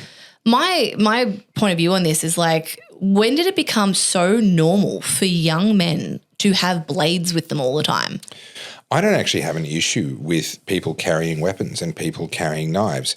I could walk around with a knife all of the time and I wouldn't want to stab anybody. I wouldn't want to stab you, and I certainly wouldn't want to stab you because you want my seat. Yeah. There is a deeper issue here, and this is what Jacinta Allen is doing with, we need to outlaw machetes. Well, how about we deal with the fact that there are people willing to stab each other, over little turf wars and diss tracks and all that stuff, because you can take the knives off them and they'll find a rock. Yeah. Okay, the guy who I helped and I thought he'd died in my arms and he did come back. He regained consciousness while the ambulance were there with him, and I don't know what happened to him once he was taken away, but there was a guy attacked on the street in front of the apartment that I was living in Dandenong. That was a fairly regular occurrence. He got set upon by a druggie with a half brick that he just ripped. Literally, he just grabbed a loose-ish brick off the top of a brick fence and it came loose. Yeah. And he just started smashing this guy on the side of the head. I mean, ultimately, you can ban every single weapon. Yeah. And people will find a way to do it without the weapons. Yeah. I think I showed you that video. We talked about this in a previous podcast of the Indian security guard in Bendigo that got assaulted by these young kids and they were kicking him in the head. Like, I remember a scene from American History X that I've never gotten over. It's when Edward Norton gutter stomps a guy, right? Yeah, okay. There's something about that scene. You don't actually see the gutter stomp. You see him use his leg. Yeah. There's something about that level of malicious violence that's never left me, right? But now that's like, I don't want to say it's common, but it seems to be those escalation points are no longer there. It's just like straight to stab you in the heart, not stab you in the leg, not like slice your finger. It's stab you in the heart. And not wave it around and make you back off or whatever. Yeah, like where did we get and look, I'm not in the culture. That's why I'm asking the question. I have no idea. We're seeing it here in Melbourne with the youth crime. When did these kids feel like that was the solution? Yeah, and it's really interesting to think. We have this perception of the past as having been particularly violent, especially when it comes to American settlements. So we think of the Wild West. Everyone was having shootouts in the main street. At noon every day, they were lined up 3 deep waiting for their turn to have a shootout. And that is complete nonsense. Everyone was walking around with guns. That's true. But actually outlaws were relatively few and far between. One, they were raised with a higher moral standard. Two, the consequences of being an outlaw were extremely high. You didn't get to fail as an outlaw twice. Yeah. Right? Well, the first time you failed as an outlaw, you stopped being an outlaw, either because you were in prison or because you were dead. Yeah. But they were walking around with weapons all of the time. And what that does, so it was Henry Colt who said, God made man, but Henry Colt made them equal. He developed the 6-shooter, which had its own self-contained cartridges. It didn't take ages to load anymore. And so a person like yourself with a little bit of training and practice could now be as deadly as someone like myself, even though I'm half a foot taller and, I don't know how many kilos heavier, but a lot, right? In one-on-one, hand-to-hand combat, I would win every single time, no offense. Yeah. But all of a sudden, I had to be as afraid of you as you had to be of me if I was an outlaw, right? And that changes the whole dynamic. This kid pulling his knife out, stabbing this guy in the chest, he did that because he believed there were going to be no consequences, that no one else had a knife. This is the argument in favor of open carry in Texas and parts of Texas where they have open carry. It's like an armed society is a polite society. And we want everyone to know that we're armed. Now, other places say, well, actually, you should concealed carry so the bad guys don't know who's got a gun and who doesn't. There's this whole sort of debate that goes on. My response is we need more people who do not have a violent intent to be armed, because that is the people with a violent intent will arm themselves. And the only way to keep some of them in check, the only language that they understand is if I do this, I'm dead. Yes. And we have to make that the case. Yeah. We have to make that true. And for as long as we keep disarming the law-abiding, peaceful people who don't, who are currently not walking around with weapons, we've disarmed them. We've made it a happy hunting ground for the people who are violent. Yeah. And I mean, we've made this argument countless times about youth crime and being unpunished and they're just more emboldened. Yeah. Exactly like you said, banning the machete, they're still doing it. Yeah, correct. Like, okay, you've banned the machete, I'll just get the kitchen knife or whatever else is easily available. But you kind of got to ask yourself, where are we, and I don't think there's an answer to this. This is just something I'll leave you guys with because we need to wrap this podcast up. What is it that has made us think that violence, both physical and also verbal, because you just have to look at the comment thread. If you guys want to see what people are behaving like, just go look at the comment section.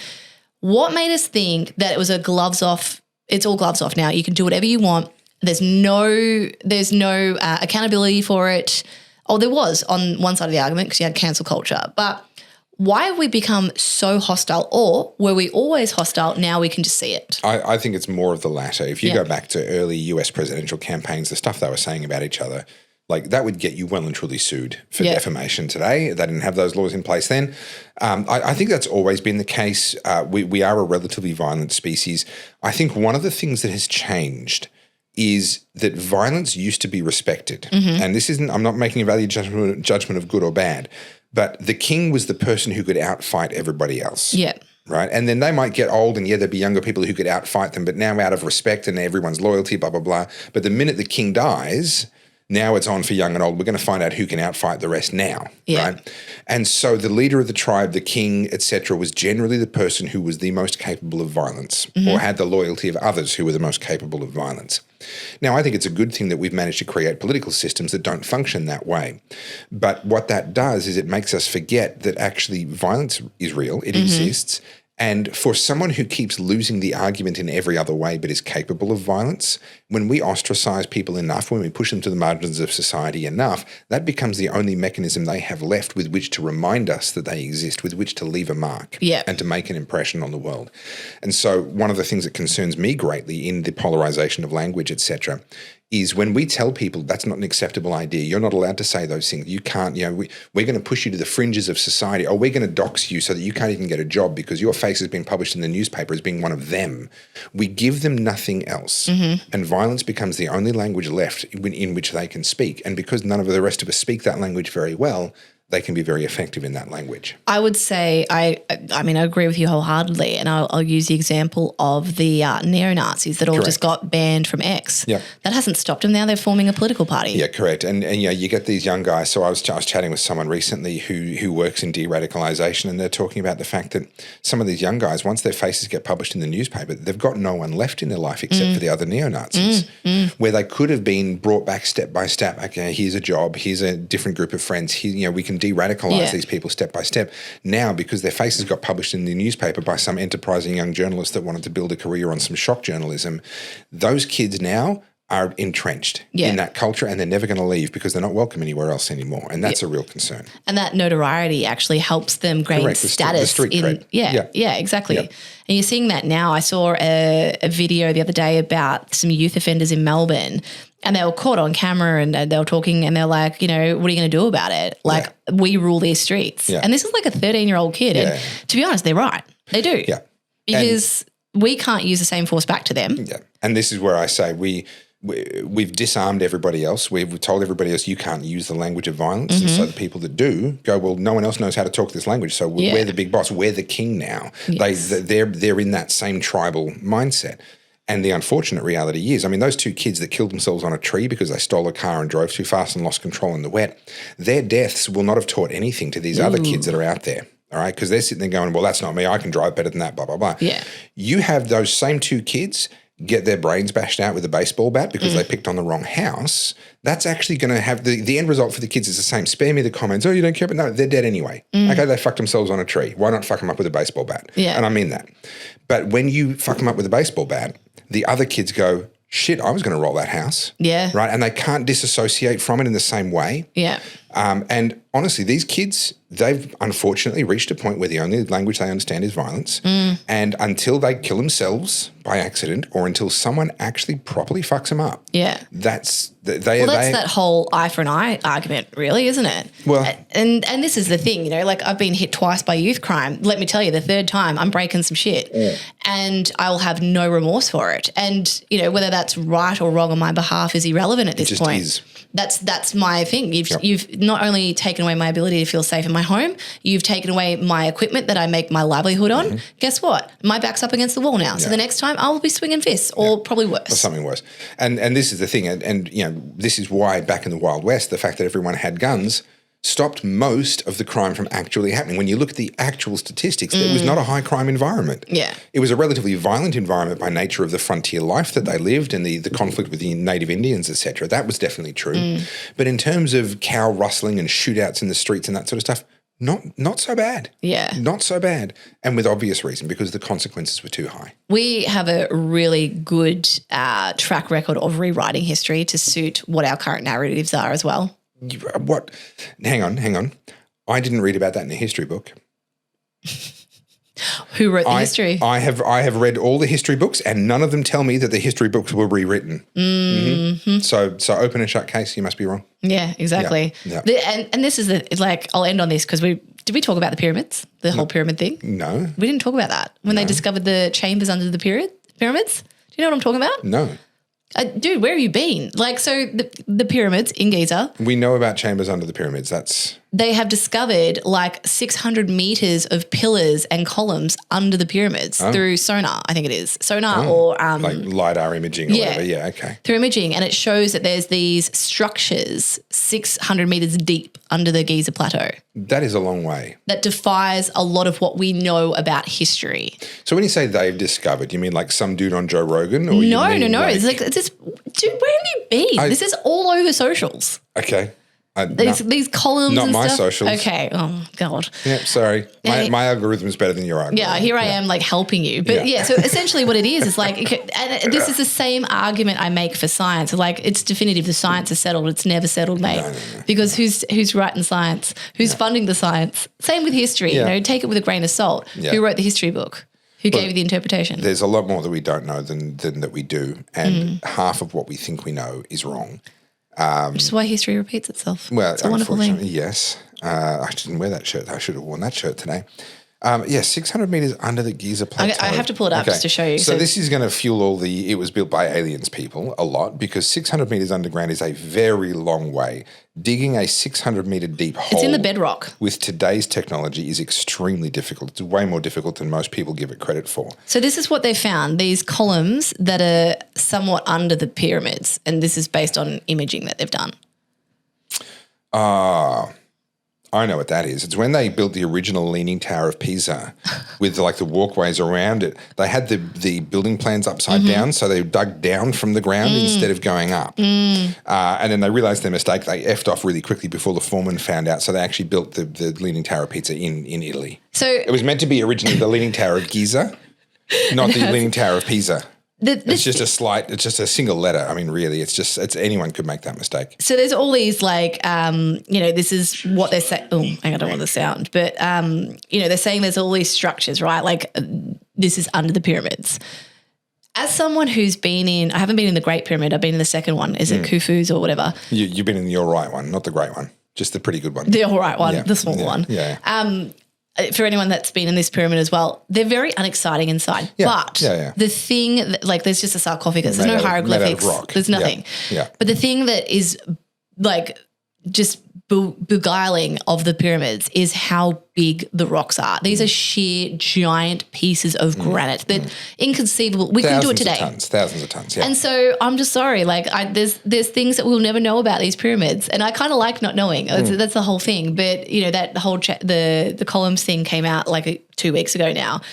And it's just me, Gareth and I have gone on this deep dive. Can't be true. I watched a video where Jimmy Donaldson, Mr. Beast, went into the pyramids and he didn't find those, so it can't be true. Must be fake news. Speaking of AI, I've said I'm ending the podcast 3 times. I'll end on this because Gareth will appreciate me sharing this. So speaking of AI, right, Gareth's got the engineer brain.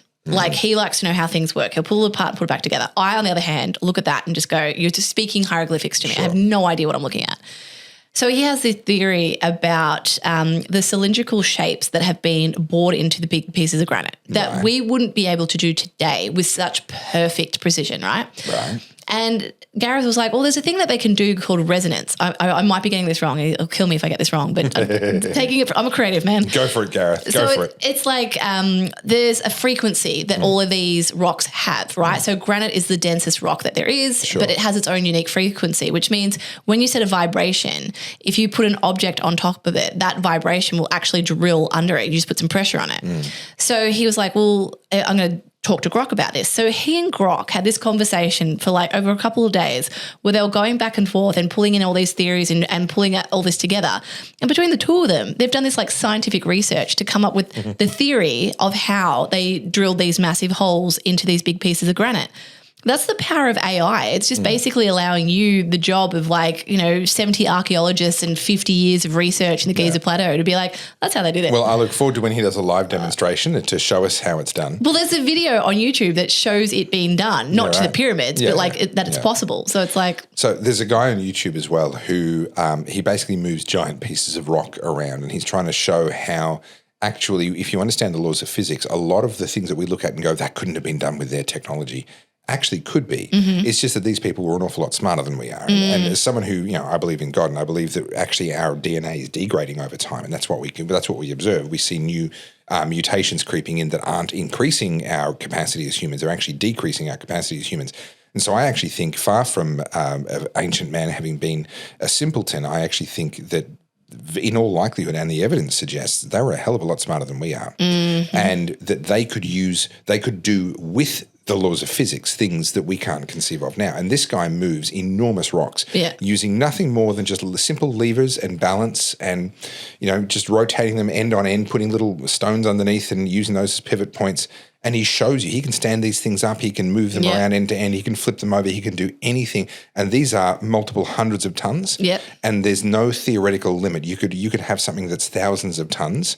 And the exact same principles will apply. Yeah. So what you're basically saying is all the fluoride in the water has made us dumb and it's degrading our DNA, and we have to thank modern science for that. I wish we could blame fluoride. I think reproduction makes us dumb. There are copying errors in our DNA, and this is there is no getting around this. Yeah. We are a degraded bad copy of what God created. Yeah. Yeah. And all that, what's the word? Maybe I shouldn't say that on the podcast. Incest between the royal families. It would not help. Well, I mean, here's the thing. You go back, 6,000 years, they were practicing incest and they were not getting congenital defects. Now, if we incest today, you're going to get congenital defects. Why? Well, because back then their DNA had less copying errors. It had less errors the reason you get a congenital defect is because if you have two people married from different bloodlines, they don't share the same errors in the DNA, so they don't double up. They kind of repair each other by the better of the two getting is the gene that gets to the kid. If you have two siblings, they've both got the same copying error or a similar one, that's much more likely to get passed on to the kid. And so how come 6,000 years ago brothers could marry sisters, have kids, and not have congenital defects? Well, because their DNA was in much better condition than ours is today. I don't know, man. I watched Game of Thrones. Joffrey was a little cunt.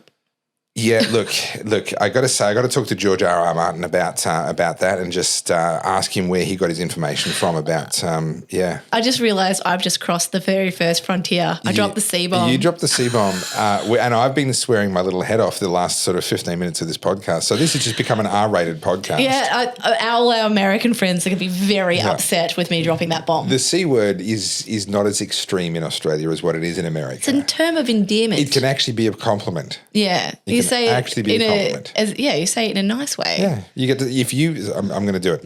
If you get described by an Australian as a mad cunt, it's a compliment. Or a good cunt. Or a good cunt. Yeah, he's a good cunt. Yeah. Yeah. Just take it. It's good. Americans right now are like, I know. Clutching their pearls. Some poor mother was driving their kids to school, listening to us, going, "Oh, we're going to learn the Australian accent today." How'd you think me? Why is it always me? We're going to learn some Australian words. Maybe I am bringing this podcast down. It's my fault. No. All right. You're the fun. Well, on that note, we need to end it. We do. No, the podcast, just to be clear. Just to be clear. No need to call the crisis line. And if you guys aren't already, please go and follow the official Oddcast YouTube channel. It's the Oddcast HQ. You'll know because you'll see our faces. Sorry about that. That is where we're pushing people. We're on Spotify. We're on Apple.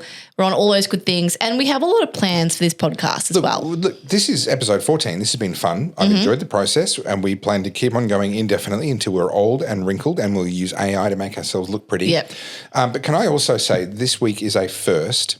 I've managed to finish the podcast and still have water left. Do you know why? Because it's not bloody hot. It's the sweat box isn't as sweaty as usual. Yeah, so there you go. And here's the coasters that you I know. bullied me and into they buying. are cool. They are cool. I like them. And listen.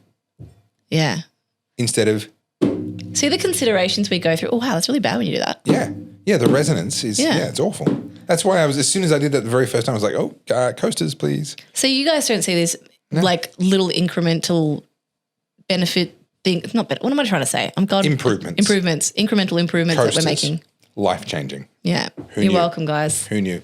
I've minced all my words today. Look, this has not been a high watermark for either of us, I don't think. But you know what? It's about the content economy, the eyeball economy. Publish or perish. We've just got to get it done and get it out there. The first half, the tariff stuff, I think it was good. Well, except that the audio didn't work for the best bit, where you asked me a great question about how much money you've got left from a $100,000 salary, and probably these people are listening right now going, "Where was that?" It's because we cut it out because the audio stopped working, probably. But I'll try and leave it in if the audio is not too bad. All right, guys. On that note, follow Topher Field on all channels. Carl J. Soda on all channels, and we will see you in the next one.